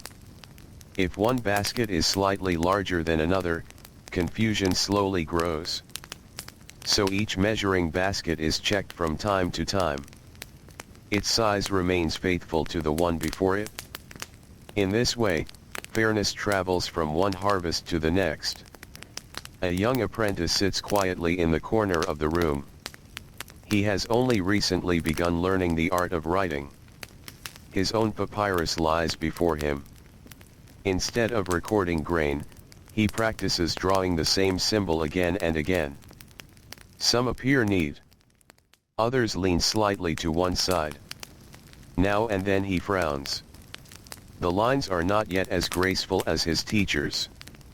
The older scribe notices. Without speaking, he moves closer. He gently adjusts the boy's hand. Only a little. The apprentice tries once more. This time the symbol looks better. The older man nods. No praise is needed. The improvement speaks for itself. Learning to become a scribe takes many years. Not because the writing is impossible. Because patience cannot be hurried. Every mark grows steadier through countless quiet repetitions. The apprentice understands this. He does not complain. He simply writes another line. Then another. Outside, the granary doors remain open. Workers continue arranging sacks of grain inside neat rows. The cool air within the building protects the harvest from the fierce Egyptian heat. A pair of older men inspect each sack carefully. They look for signs of dampness. A single wet corner could invite mold. A tiny hole might allow mice to enter. Their work often goes unnoticed. Few people remember the men who quietly guard the grain. Yet without them, much could be lost before the next harvest arrives. One man gently presses his hand against a sack. The grain settles with a soft whisper inside the woven cloth. He smiles. Everything is dry. Everything is safe. Across the courtyard, two women sit beneath a shaded awning repairing older grain baskets. The reeds have become worn after many journeys between field and granary. One basket has a broken handle. Another shows a loose corner. Patient fingers weave fresh reeds into the older work. The repairs blend so naturally that it becomes difficult to see where the old basket ends and the new weaving begins. Their conversation is quiet. One woman remembers learning basket weaving from her mother. The other recalls gathering fresh reeds beside the Nile as a little girl. They speak slowly. Often they stop speaking altogether. Silence between old friends feels comfortable. The only sounds are the soft rustle of reeds sliding beneath practiced fingers. As the afternoon grows warmer, the sunlight brightens the open courtyard. The stone beneath the workers' sandals becomes almost too warm to touch with bare feet. Some people wrap extra linen around their heads. Others pause for cool water stored in large clay jars standing beneath the shade. The jars sweat tiny drops of moisture upon their outer surface. Inside, the water remains wonderfully cool. A young worker fills several small cups. One by one he offers them to everyone nearby. No one drinks quickly. The cool water deserves to be enjoyed slowly. Its freshness carries the memory of the Nile itself. The scribe finally places his reed pen upon the table. He gently rolls the finished papyrus. A thin cord ties it neatly closed. Another season has been recorded. Another careful account has joined many others stored safely inside wooden chests. Perhaps one day another scribe will read these same records.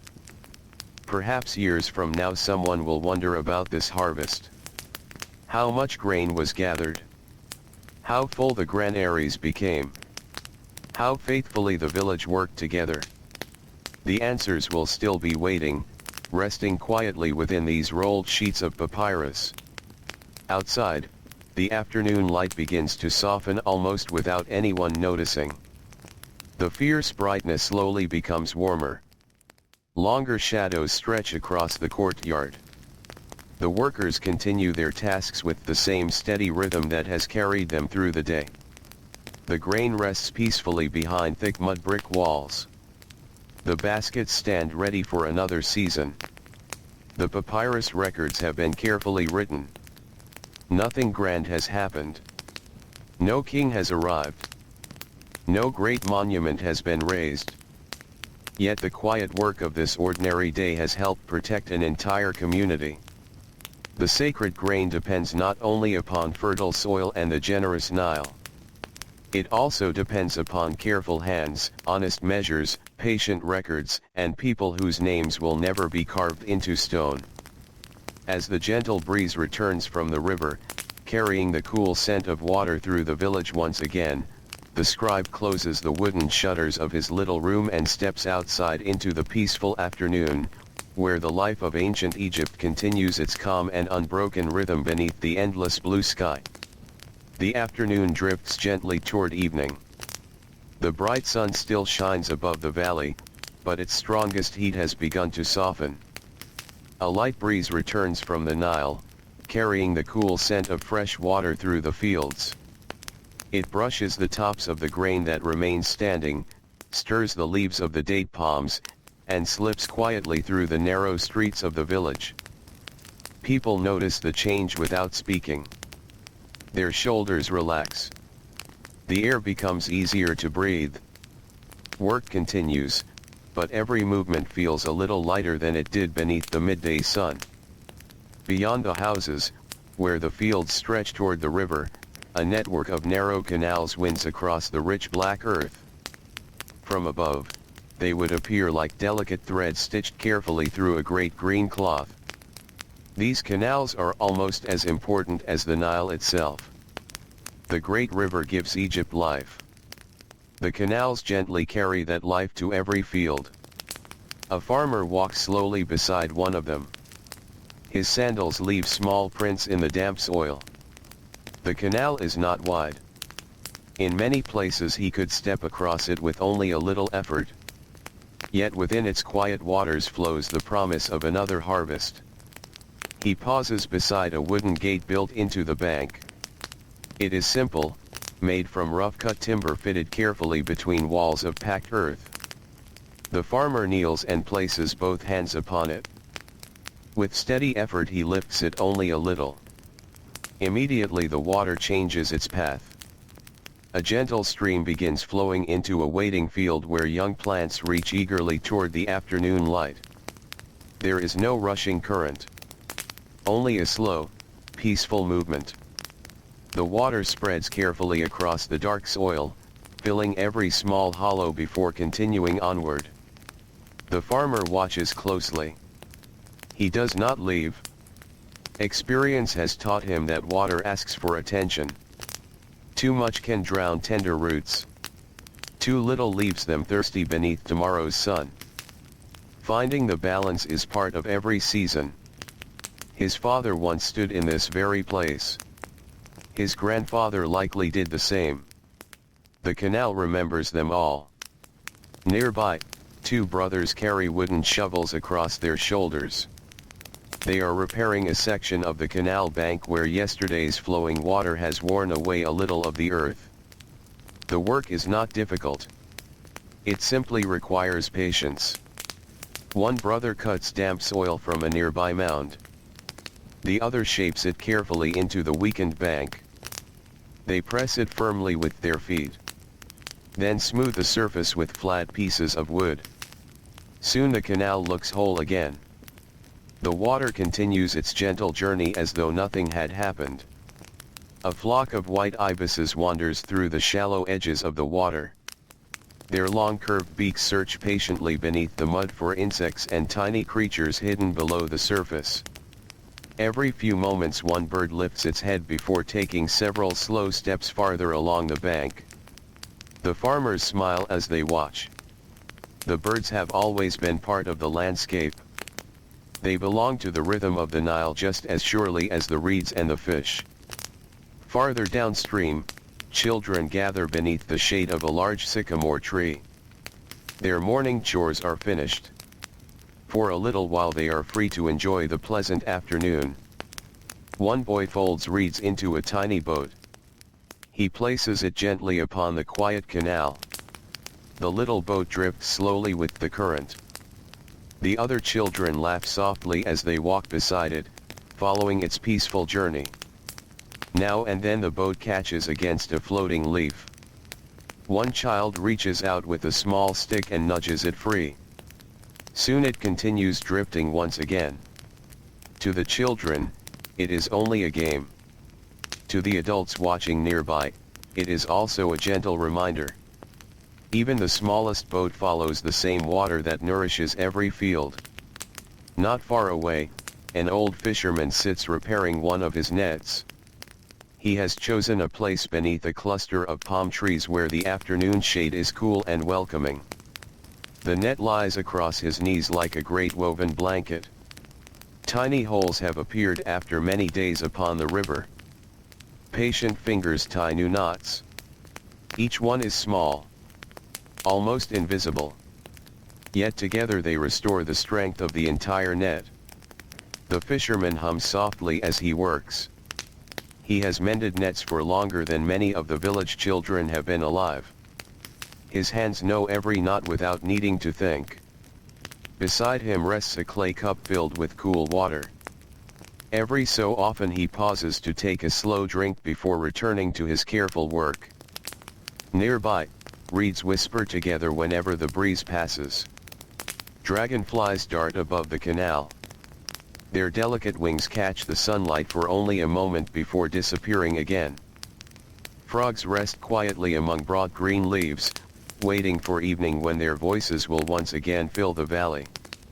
A turtle slips gently from a warm stone into the water with hardly a sound.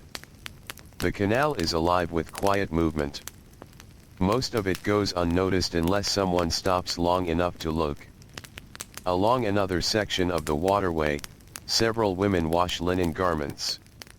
They kneel upon smooth stones at the water's edge. Each piece of cloth is dipped into the cool water, rubbed gently with fine sand and soap made from natural oils, then rinsed again until it becomes fresh and clean. The movements are slow, rhythmic. Water drips back into the canal with a soft splashing sound. The women talk quietly as they work. One speaks of her daughter's upcoming marriage. Another wonders whether the fig trees will produce a generous crop this season. A third simply enjoys listening while her hands continue their familiar task. Their laughter is gentle, never loud enough to disturb the peaceful afternoon. The freshly washed linen is spread across ropes stretched between wooden poles.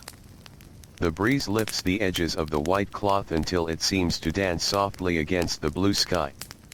In the distance, the sails of several small boats appear upon the Nile. Their square linen sails catch the afternoon wind with quiet grace.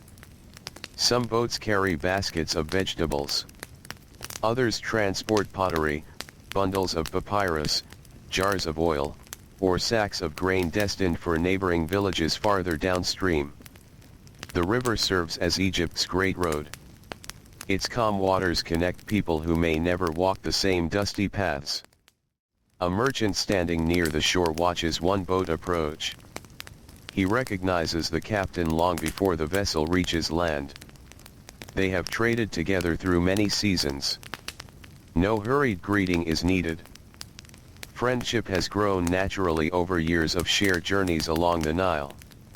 The boat glides gently against the muddy bank. Ropes are tied. cargo is unloaded slowly. One basket at a time. Each movement is careful. Nothing is dropped. Nothing is wasted. Nearby, a young apprentice watches every detail. One day he will guide boats of his own. For now, he observes. He learns how to balance heavy baskets, how to secure a rope, how to read the quiet movements of the river. The Nile teaches everyone who spends enough time beside it. As the afternoon continues to mellow, long shadows begin stretching across the fields. The sunlight turns warmer, bathing the canals in shades of gold. The water reflects the sky so clearly that drifting clouds seem to float beneath the surface as well as above it. Farmers begin closing the wooden gates that directed water into the fields. One by one, the small streams return to their ordinary channels. The earth has received enough for today. Tomorrow, if needed, the gates will open once more. Nothing about irrigation is hurried. The land teaches patience just as surely as the grain itself. A young girl carries a clay jar from the canal toward her home. She walks carefully, balancing its weight with practiced ease. The cool water inside will be used for evening cooking. Perhaps for kneading tomorrow's bread. Perhaps for washing dusty hands after another day in the fields. Water touches every part of village life, just as grain does. Together they quietly sustain everything. The sun now hangs lower above the western desert. Its light grows softer with every passing moment. Birds begin returning to their nests among the palms. The fishermen pull in their final nets. The children retrieve their little reed boat before heading home. The women gather the dry linen, folding each piece neatly over their arms. The old fisherman finishes repairing his net. He runs his hand across the fresh knots with quiet satisfaction before folding it carefully beside him. Another day has passed beside the canals. No great event has taken place. No remarkable visitor has arrived. Only water has flowed. Fields have been nourished. Hands have worked. Families have shared ordinary moments beneath the gentle Egyptian sky. And as the evening breeze carries the cool scent of the Nile across the valley once more, the quiet canals continue their patient journey, reflecting the fading light while preparing, as they always have, to welcome another peaceful dawn. The evening light settles softly over the village. The bright gold of the afternoon slowly deepens into gentle shades of amber.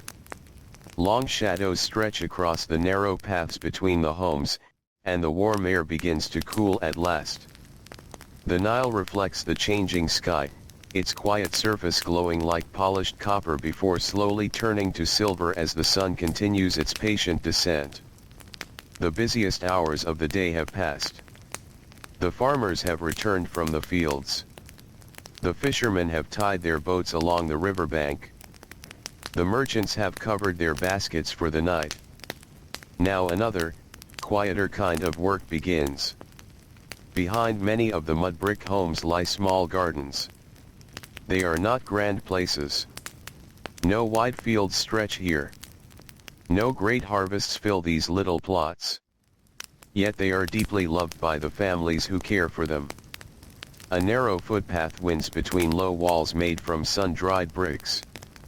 Inside one garden, rows of onions push their green leaves toward the evening sky.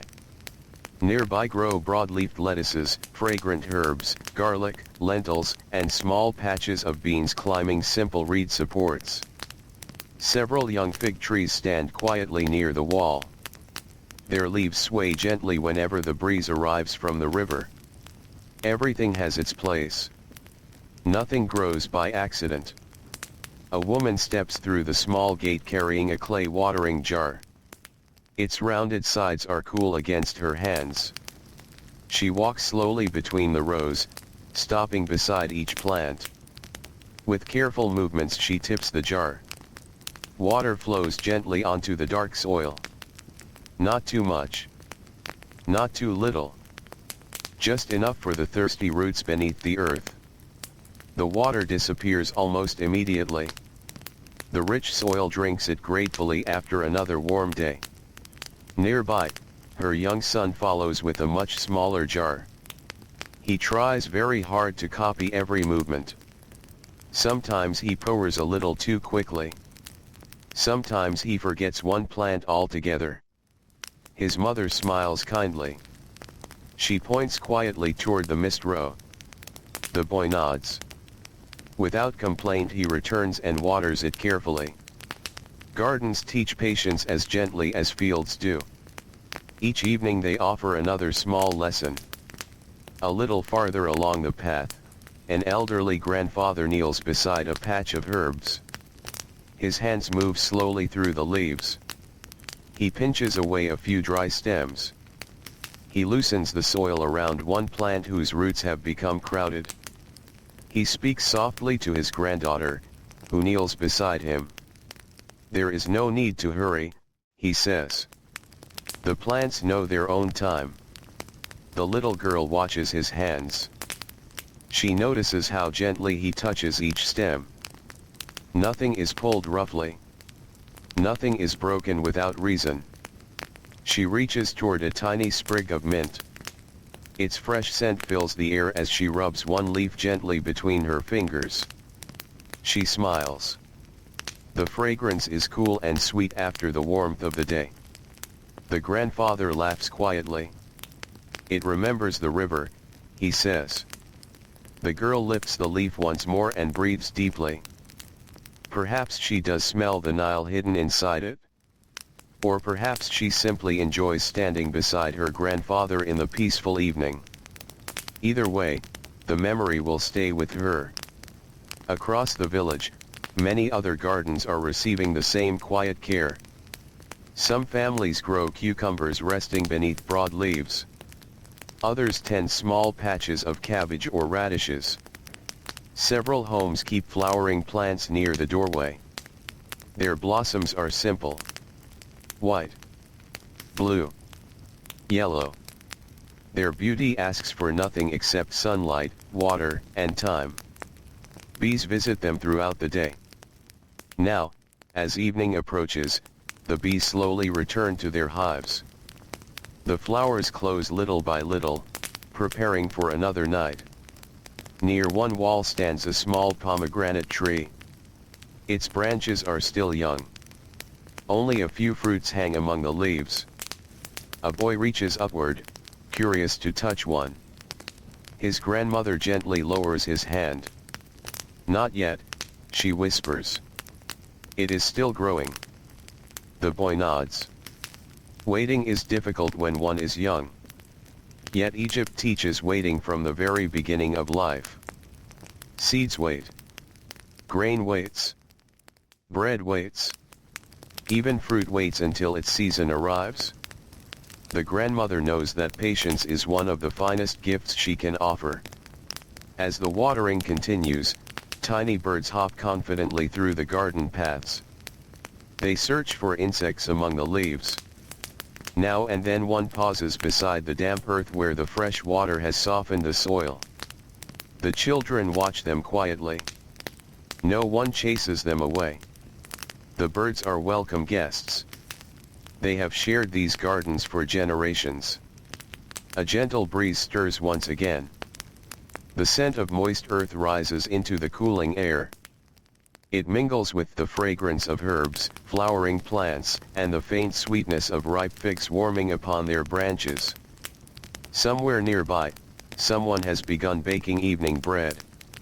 The familiar aroma drifts across the gardens. The smell settles gently among the growing plants as though it has always belonged there. At the edge of one garden sits a woven basket filled with onions gathered earlier that afternoon. Beside it rests another basket holding fresh herbs. A young woman sorts them carefully. The largest onions will be stored for later. Smaller ones will become part of tonight's meal. The herbs are tied into neat bundles with thin strips of flax. Some will flavor soup. Others will dry beneath the roof, ready for days when fresh leaves become harder to find. Nothing is wasted. Even tiny leaves that fall to the ground are gathered for cooking. Across the narrow lane, an old woman spreads freshly picked beans upon a woven mat. She turns them slowly with both hands so the evening air may cool them before they are stored. The beans make a gentle clicking sound against one another. The rhythm is soothing, almost like soft rain falling upon dry earth. A little girl comes to help. She enjoys arranging the beans into small circles before gently mixing them together again. Her grandmother watches with a smile. Play and work often share the same space in village life. Children learn without realizing that they are learning. As the sun lowers farther toward the western horizon, the colors around the gardens become softer. The green leaves seem deeper now. The mud brick walls glow warmly. Palm trees cast graceful shadows that reach almost to the doorways of the homes. The Nile breeze grows cooler still. Families begin gathering the last vegetables needed for supper. A handful of onions. Several herbs. Perhaps a cucumber or a few tender beans. Simple gifts from gardens that have quietly served them throughout the year. Soon cooking fires begin glowing once again. Thin ribbons of smoke rise gently into the calm evening sky. Clay pots are filled with fresh water. Vegetables are chopped upon smooth wooden boards. Herbs are crushed between rounded stones until their fragrance fills the room. Fresh bread rests beneath linen cloths, still warm from the oven.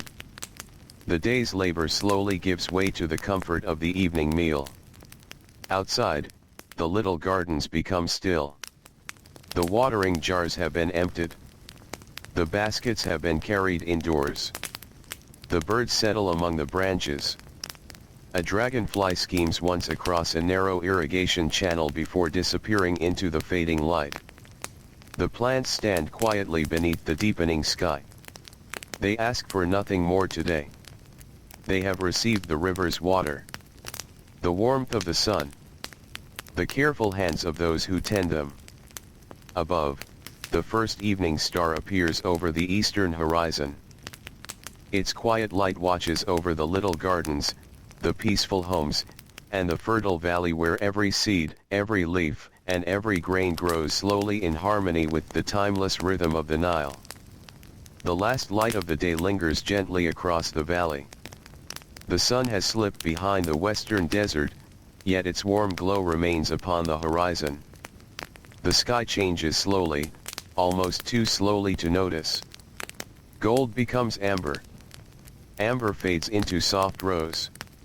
Rose gives way to violet, and at last a deep blue begins to spread across the heavens. The heat of the afternoon quietly releases its hold upon the land. A cool breeze arrives from the Nile. It carries the scent of fresh water, damp reeds, and river mud that has been warmed by the day's sunshine.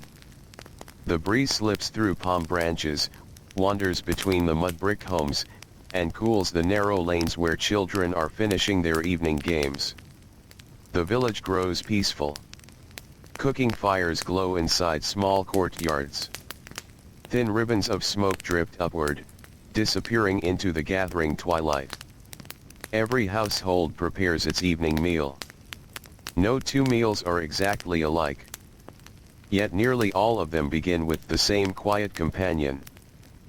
Fresh bread. Inside one modest home, a woman kneels beside a low clay hearth. The fire burns gently beneath the rounded cooking pot. The flames are small now. There is no need for a large fire. The meal only asks for steady warmth. She stirs the pot slowly with a smooth wooden spoon. Inside, lentils simmer with onions, garlic, and fragrant herbs gathered from the family garden only an hour before. The aroma slowly fills the room. It is warm, comforting, familiar. Her youngest daughter sits nearby, watching every movement. She is old enough to help a little now. Her mother hands her a small bundle of herbs. The girl carefully pulls the leaves from each stem, placing them into a clay bowl. She works slowly. Sometimes she forgets a leaf. Sometimes she drops one onto the floor. Her mother smiles and quietly picks it up. There is no hurry. Learning belongs to evenings like this. In another corner of the room, the grandmother prepares fresh bread for the table. She unwraps the linen cloth covering the loaves. A little warmth still remains inside them. She gently tears one loaf into several pieces. The crust gives a soft crackle. The inside remains tender. Steam no longer rises, but the pleasant smell of baked grain still fills the air. She arranges the pieces upon a shallow woven tray. Simple. Beautiful. Enough for everyone. Outside, footsteps approach along the dusty path. The father and older son return from the fields. Their sandals are coated with fine brown dust. Their linen clothing carries the scent of warm earth and fresh straw. The day has been long. Their shoulders feel heavy. Their hands are rough from many hours of work. Before entering the house, they stop beside a large clay jar filled with cool water. The father pours a little over his hands. Dust disappears into the earth beneath his feet. His son follows, washing carefully. The cool water feels refreshing after the warmth of the fields. Only then do they step inside. No one speaks very much at first. There is comfort simply in being together again. The family gathers upon woven mats spread neatly across the smooth floor. The grandmother sits first. Then the others quietly take their places beside her. The youngest child settles close to her mother. The little room feels peaceful. The oil lamp has been lit. Its small flame flickers gently whenever the evening breeze slips through the doorway. The father reaches for a piece of bread.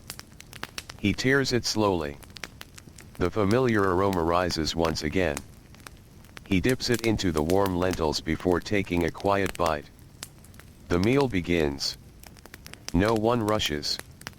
Conversation comes naturally between bites of bread. The older son speaks about a young calf born in a nearby village. His father smiles. Healthy animals always bring quiet happiness. The grandmother remembers another calf born many years before, during a season when the Nile flooded especially high. The story unfolds gently. No one interrupts. The children have heard parts of it before. Still, they listen with patient attention. Stories become softer each time they are told. Like smooth stones shaped by flowing water. Outside, the village continues preparing for night. A fisherman returns with his final catch. His small boat touches the muddy bank almost without a sound. He lifts two woven baskets onto his shoulders and begins the familiar walk home. His feet know every turn of the path even in the fading light. Farther along the river, another family gathers upon their flat rooftop for supper. The cooler evening air makes the meal especially pleasant. Above them, the first stars begin appearing one by one. The children point toward the brightest among them. Their grandfather quietly names several constellations that sailors have followed for generations along the Nile. The youngest child tries to remember each one. Perhaps tomorrow she will forget. Perhaps she will remember forever. Either way, the stars will return tomorrow night. Near the marketplace, the final merchants finish their work. A potter carefully stacks the bowls that remain unsold. He covers them with woven cloth to protect them from the night dew. The basket maker gathers his empty baskets one inside another. A linen merchant folds the last pieces of cloth with patient hands before closing the wooden shutters of his stall. No one seems disappointed that the day has ended. Tomorrow will bring another market. Another morning. Another opportunity. Across the village, goats settle into their small enclosures. Their quiet breathing replaces the restless sounds of daytime. Donkeys lower themselves carefully onto the ground after carrying heavy loads since sunrise. One stable boy gently brushes dust from an old donkey's back. The animal closes its eyes for a moment, enjoying the familiar care. Not every kindness is spoken aloud. Many are given through simple hands. The air grows cooler. Crickets begin their steady evening song among the grasses. Frogs answer from shallow pools beside the Nile. A gentle chorus slowly fills the valley. It has sounded much the same for thousands of years. The people hardly notice it anymore. To them, it is simply the voice of evening. Back inside the family home, supper draws to a peaceful close. Only a few pieces of bread remain upon the tray. The clay bowls have nearly been emptied. The youngest child yawns quietly before resting her head against her mother's shoulder. The day's work has gently caught up with her. Her eyelids grow heavy. Her breathing becomes slower. The grandmother smiles. She remembers when the child's mother fell asleep in exactly the same way many years before. Some moments return with every generation. The father steps outside for a little while. The sky above him is now filled with stars. Without the bright lights of distant ages, the heavens seem endless. The Milky Way stretches across the darkness like a pale river flowing above the river below. He looks toward the Nile. Moonlight has begun to settle upon the calm water. The surface shimmers softly with silver reflections. A light breeze carries the scent of reeds and wet earth. Somewhere downstream, a fisherman quietly sings to himself while securing his boat for the night. The melody drifts gently across the water before fading into silence. The father breathes deeply. Tomorrow will bring another day of work. The fields will still be waiting. The grain stored inside the granary will rest safely through the night. The canals will continue carrying water. The baker will rise before dawn.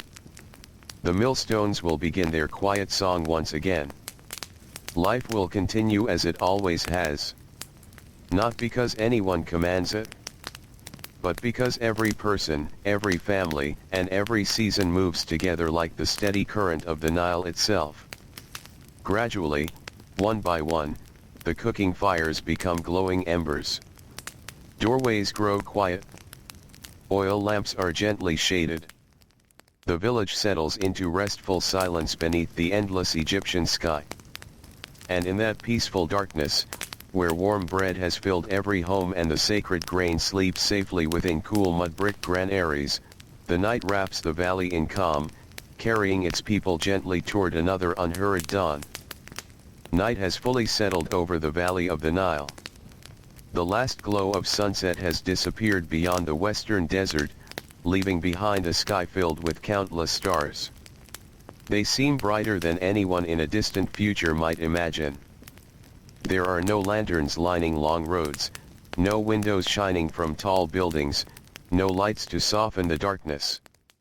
Only the stars. Only the moon. Only the gentle silver ribbon of the Nile flowing quietly through the sleeping land. A cool breeze moves across the rooftops. It has traveled over calm water, through thick stands of papyrus reeds, and beneath the broad leaves of palm trees before reaching the village. It carries with it the scent of the river, the freshness of damp earth, and the faint sweetness of flowering plants that quietly release their fragrance after sunset. For many families, this is the most comfortable part of the day. The heat stored inside the mud brick walls slowly escapes into the night air. The rooftops become pleasant places to rest. Flat roofs are common throughout the village. Strong wooden beams support layers of reeds, branches, and packed mud, creating wide spaces where families spend many peaceful evenings. During the hottest seasons, many people even sleep here beneath the open sky. One family climbs the narrow staircase leading to their roof. The father carries rolled sleeping mats upon one shoulder. His older son follows with woven blankets. The youngest daughter carefully holds a small clay oil lamp with both hands. Its tiny flame dances gently whenever the breeze touches it. The grandmother comes last. She climbs slowly, placing each foot carefully upon the worn steps that have carried her up to this roof for many decades. At the top, everyone begins preparing for the night. The mats are unrolled. Blankets are spread. A clay water jar is placed nearby in case someone becomes thirsty before morning. The lamp is set beside the wall where its small flame will not trouble anyone's sleep. The work is simple. Every movement feels familiar. No one needs to discuss what comes next. The routine has repeated itself through countless evenings. The youngest daughter lies upon her mat before anyone else. She looks upward immediately. The stars seem endless. She tries to count them. 1, 2, 5, 10. Soon she loses track. There are simply too many. Her grandmother laughs softly. No one has ever finished counting, she says. The little girl smiles. She continues trying anyway. Far across the village, many other rooftops hold similar scenes. Neighbors greet one another quietly across the narrow streets. A man waves gently to his brother standing upon the next roof. Children whisper to cousins sleeping only a few houses away. Their voices are soft. Night encourages gentleness. Soon even the whispers fade. Along the riverbank, several fishermen remain awake a little longer. Tomorrow's work begins before sunrise. Their boats must be prepared tonight. One fisherman kneels beside his small wooden vessel. He runs his hand slowly along its smooth side. The wood bears scratches from many seasons upon the Nile. Each mark tells of another journey. Another morning. Another quiet return home. He checks the ropes securing the boat. Each knot is examined carefully. His fishing net lies folded neatly beside him. Earlier that afternoon he repaired every small tear. Now he folds it once more. Everything is ready. There will be no rushing in the morning. Preparation belongs to the evening. Nearby, another fisherman carefully sharpens a small knife upon a smooth stone. The scraping sound blends gently with the steady song of crickets hidden among the reeds. Back and forth. Back again. The blade gradually becomes smooth and keen. Satisfied, he wipes it clean with a piece of linen before placing it inside a woven basket. His work is finished. The night belongs to rest now. The Nile itself seems almost asleep. Its surface reflects the moon so perfectly that it is difficult to tell where water ends and sky begins. Only an occasional fish rises gently before slipping beneath the surface once more. The circles it leaves behind spread slowly outward until they disappear into stillness. Among the papyrus reeds, frogs begin their nightly chorus. Their calls rise and fall together like distant music. The sound is never hurried. Never loud enough to disturb. It simply fills the quiet spaces between the voices of insects and the gentle whisper of the breeze. An owl glides silently above the fields. Its broad wings make almost no sound. For a moment its shadow crosses the moonlit grain stubble remaining after the harvest. Then it disappears into another grove of trees. The valley returns to silence. On one rooftop, an elderly grandfather remains awake while the others begin drifting toward sleep. He enjoys these peaceful hours. His hands rest comfortably upon his chest. His breathing is slow. His eyes follow familiar stars that have traveled across the heavens every night of his long life. He remembers lying upon this same roof as a small boy. his own grandfather once pointed toward those same constellations. The stories spoken beneath these stars have traveled through generations just as surely as the Nile flows toward the sea. Beside him, his grandson whispers a quiet question. Does the river ever sleep? The old man smiles before answering. I do not think so. The boy turns his head toward the faint silver ribbon below. He listens carefully. Though the village has grown almost silent, the river still speaks. Tiny waves brush gently against muddy banks. Reeds rustle softly. Somewhere downstream, water slips around a cluster of smooth stones. The Nile never truly stops. It simply changes its voice from morning to evening. The little boy listens for several moments. Soon his eyes begin to close. The sounds become part of his dreams. Across the rooftops, families slowly surrender to sleep. The oil lamps are gently covered or extinguished. Darkness grows deeper. Only moonlight remains. The grandmother pulls a light blanket over the youngest child. The night breeze has become cooler now. She smooths a loose strand of hair from the girl's forehead before lying down herself. Within moments her breathing settles into a peaceful rhythm. Even the village animals have grown quiet. The donkeys rest upon folded legs inside their simple shelters. Goats sleep close together. Chickens perch safely upon wooden beams above the ground. A village dog lifts its head briefly as a breeze carries an unfamiliar scent from across the river. Finding no cause for concern, it lowers its head once more. Silence returns. Inside the great granary, the sacred grain rests in complete darkness. Thousands upon thousands of tiny kernels lie together inside woven sacks and broad storage bins. No movement. No sound. Only quiet waiting. Some grain will become tomorrow's bread. Some will remain untouched for many weeks. Some will be planted when the next growing season arrives. Every kernel carries the promise of another beginning. The thick mud brick walls keep the harvest cool through the night. Outside, the stars continue their slow journey across the heavens. Time passes almost unnoticed. The moon climbs higher above the valley.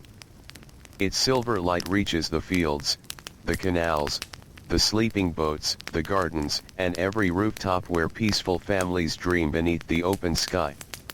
The sacred grain sleeps beside them. The Nile continues its endless journey. The breeze whispers gently through the palms. And ancient Egypt, wrapped in quiet darkness, rests peacefully until the first faint hint of dawn begins another calm and familiar day along the timeless river. The night is at its deepest now. The moon has traveled high above the Nile, and the stars seem to cover every corner of the sky. The air has become cool enough that the warmth of the day feels like a distant memory. A gentle breeze moves quietly across the rooftops where families sleep beneath woven blankets, carrying the peaceful scent of river water and damp earth. The village rests. From above, every home appears still. Flat rooftops hold sleeping families wrapped in silence. The narrow streets between the mud brick walls are empty now, their dusty paths untouched since the last footsteps faded away hours ago. Even the marketplace has become quiet. The baskets have been stacked. The wooden shutters are closed. The clay jars stand where they were placed before sunset, waiting patiently for another morning. Only the sounds of the night remain. Crickets continue their steady chorus among the grasses. Frogs call gently from the edges of the canals. Now and then, a fish breaks the smooth surface of the Nile before slipping silently back beneath the water. The ripples spread outward until they disappear into perfect stillness. Inside one modest home, the family has chosen to sleep indoors tonight. The younger children had grown sleepy before the evening breeze fully cooled the rooftop, so their parents carried them downstairs without waking them. The room is simple. Mud brick walls surround a smooth earthen floor. Woven sleeping mats lie side by side. A small clay oil lamp, now almost empty, gives off one last quiet glow before its flame gently fades into darkness. No one notices. They are already asleep. The father breathes slowly after another long day in the fields. His hands rest upon his chest. The small cuts left by grain stalks have begun to heal. Tomorrow they will become a little stronger. Then the work will begin again. Beside him, his wife sleeps peacefully. Her hands, which spent the day grinding grain, tending the garden, baking bread, and preparing supper, are finally still. The quiet of the night belongs to everyone. Even those whose days are filled with endless work receive these peaceful hours. Outside, the village cat begins its silent walk. It moves lightly along the top of a low wall, careful with every step. Its ears turn toward the smallest sounds. A beetle crawls through the dust below. A moth circles lazily beneath the moonlight. The cat pauses for a moment before continuing its slow journey. It knows every corner of the village. Every roof. Every courtyard. Every familiar scent. At the edge of the settlement, where the fields begin, another quiet visitor appears. A desert fox steps cautiously from the darkness. Its coat blends almost perfectly with the pale earth beneath the moon. It stops often, listening. The village dogs remain asleep. The fox has no wish to disturb anyone. It simply wanders along the edge of the harvested fields, searching for fallen grain, insects, or perhaps a small mouse hidden beneath the dry stalks. The fields continue to provide life, even after the harvest has ended. Near one irrigation canal, a pair of ducks float gently upon the calm water. Their heads rest beneath their wings. The current is so slow that they hardly drift at all. The canal itself seems asleep. Only the quiet trickle of water slipping beneath a small wooden gate reminds the valley that the Nile never truly rests. Farther downstream, an old watchman sits beside the granary. His work begins when most others have finished theirs. He is wrapped in a light linen cloak against the cool night air. Beside him burns a tiny lantern whose warm light reaches only a few steps into the darkness. He is not lonely. The night itself keeps him company. He has watched over the grain through many seasons. He knows every sound a building makes. The quiet settling of wooden beams. The soft rustle of woven sacks as the air cools. The occasional scratch of a tiny mouse searching unsuccessfully for a way inside. The thick mud brick walls have protected the harvest well. The watchman smiles gently. Everything is safe. From time to time he stands and walks slowly around the building. His sandals make almost no sound upon the packed earth. He checks the heavy wooden doors. He rests one hand against the cool wall. Then he returns to his small stool beneath the stars. There is no hurry. Morning is still some time away. Not far from the granary, a donkey shifts quietly in its sleep. Its ears twitch. Perhaps it dreams of the familiar roads leading between the village and the fields. Perhaps it dreams of cool water waiting beside the Nile after a warm afternoon's work. No one can know. Its breathing remains slow and peaceful. The stable boy who cares for it sleeps nearby, unaware that the animal has moved at all. Above them both, the stars continue their silent journey. High on a rooftop, the youngest daughter from the farming family opens her eyes for just a moment. She is not fully awake. The cool breeze has brushed gently across her face. She blinks toward the sky. The moon seems brighter than she remembers. She notices one especially bright star near the horizon. For a few quiet breaths she simply watches it. Then her eyelids grow heavy once more. Within moments she has fallen back into peaceful sleep. Her dreams drift as gently as the river itself. Beyond the village, the Nile continues its endless journey northward. Its waters have flowed through this valley long before the oldest grandparent was born. They will continue long after today's children become grandparents themselves. The river does not hurry. It does not pause. It simply flows with quiet certainty. The reeds along its banks sway softly whenever the breeze arrives. Tall papyrus plants whisper together in voices too gentle to disturb anyone's rest. A nightbird glides low across the water. Its reflection moves beside it for a moment before both disappear into darkness.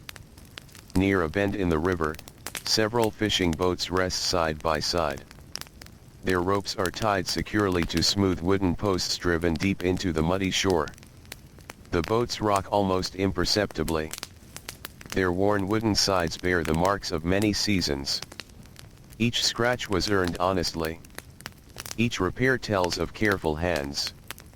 Tomorrow, before sunrise, these boats will once again slip quietly onto the water. For now, they sleep. Back in the village, the first hint of change begins so slowly that no one notices. The eastern horizon is still dark. Yet somewhere beyond it, morning has already begun its long approach. The stars nearest the horizon lose just a little of their brightness. The breeze changes ever so slightly. The air feels fresher. A rooster shifts upon its perch but does not yet crow. The village remains asleep. This quiet hour, just before dawn, belongs to no one and to everyone. It is a pause between yesterday and today. The fields wait without impatience. The millstones remain still. The baker's oven is cool. The canals carry water without a sound. The granary protects its silent treasure. The sacred grain rests peacefully inside, unaware that before long gentle hands will measure another basket, another handful, another day's supply for the baker. Soon the first footsteps will return to the dusty paths. Soon smoke will rise from the cooking fires. Soon the familiar scraping song of the grinding stones will echo from one home after another. But not yet. For now, ancient Egypt remains wrapped in the soft embrace of night, where every home, every garden, every canal, every boat, and every tiny grain rests beneath the endless stars, waiting calmly for the first pale light of another peaceful dawn beside the timeless Nile. The eastern horizon slowly begins to glow. Not with sudden brightness, but with the gentlest hint of pale silver, spreading softly across the edge of the world.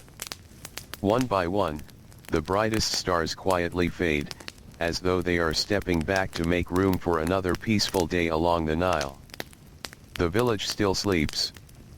The rooftops remain still beneath the cool morning air. The fishing boats rest against the muddy banks. The canals carry their calm water through the waiting fields. Inside the great mud brick granary, the sacred grain lies in perfect silence, untouched by the first light of dawn. Each tiny kernel holds a quiet promise. A promise of bread shared around family tables. A promise of fields that will grow green once more. A promise carried gently from one season into the next, just as it has been for countless generations. The Nile continues its endless journey.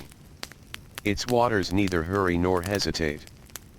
They flow with quiet certainty, reflecting the soft colors of the waking sky.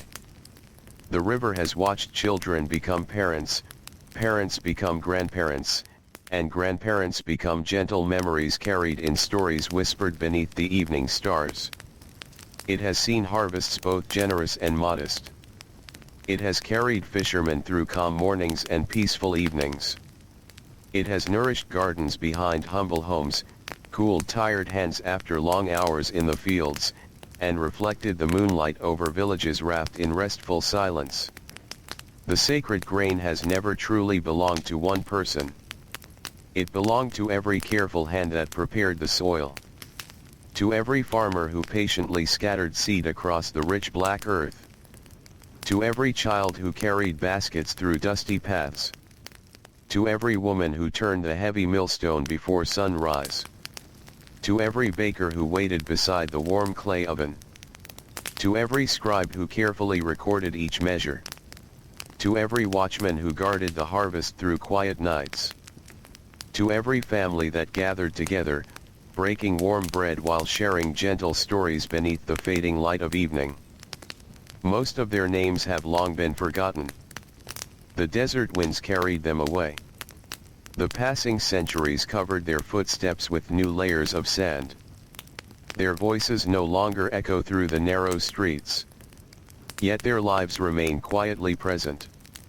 They live on in every loaf of bread imagined beside the Nile. In every peaceful sunrise over fertile fields. In every calm evening breeze that stirs the reeds along the riverbank. History often remembers the towering pyramids, the grand temples, and the names of mighty rulers carved into enduring stone. But the heart of ancient Egypt beat just as steadily inside its simple homes. It lived in gardens carefully watered at sunset. In clay jars filled with cool river water. In worn sandals resting beside woven sleeping mats. In hands dusted with flour. In the comforting aroma of fresh bread drifting through narrow streets before dawn. In ordinary people who quietly greeted each day without seeking greatness. Their lives moved gently with the rhythm of the river. Their work followed the seasons. Their hopes were simple. A healthy harvest. A full granary. A peaceful home. Enough bread for tomorrow. As the first birds welcome the morning once more, the village slowly begins to awaken. A rooster offers its familiar call. Somewhere, a donkey shifts upon the cool earth. A fisherman quietly unties the rope securing his little boat. A baker kneels before yesterday's ashes, searching for the tiny ember that will become today's fire. Inside a modest home, someone reaches toward a woven basket filled with grain. The ancient rhythm begins again. Not because yesterday has ended, but because life itself continues, one gentle morning after another. And perhaps that is the quiet lesson the sacred grain has carried through the ages. The greatest stories are not always found in the lives of kings. Sometimes they are found in the patient turning of a millstone. In the careful watering of a small garden. In the peaceful sharing of a simple meal. In ordinary days that seem too small to remember, yet together became the foundation of an entire civilization. Now, the breeze moves once more across the calm waters of the Nile. It passes through the papyrus reeds with a soft whisper. It brushes the leaves of the date palms. It wanders gently through the village before drifting out across the fertile fields, where the earth waits quietly for another season, another harvest, another beginning. The sky grows brighter. The stars have almost disappeared. The moon quietly slips toward the western horizon. The river keeps flowing, as it always has. The grain rests, grows, is gathered, and returns again. The people come and go. The seasons turn. The valley breathes. And slowly, very slowly, all sound seems to soften. The voices of the village become distant. The footsteps fade into the warmth of the new day. The gentle song of the river remains for just a little while longer.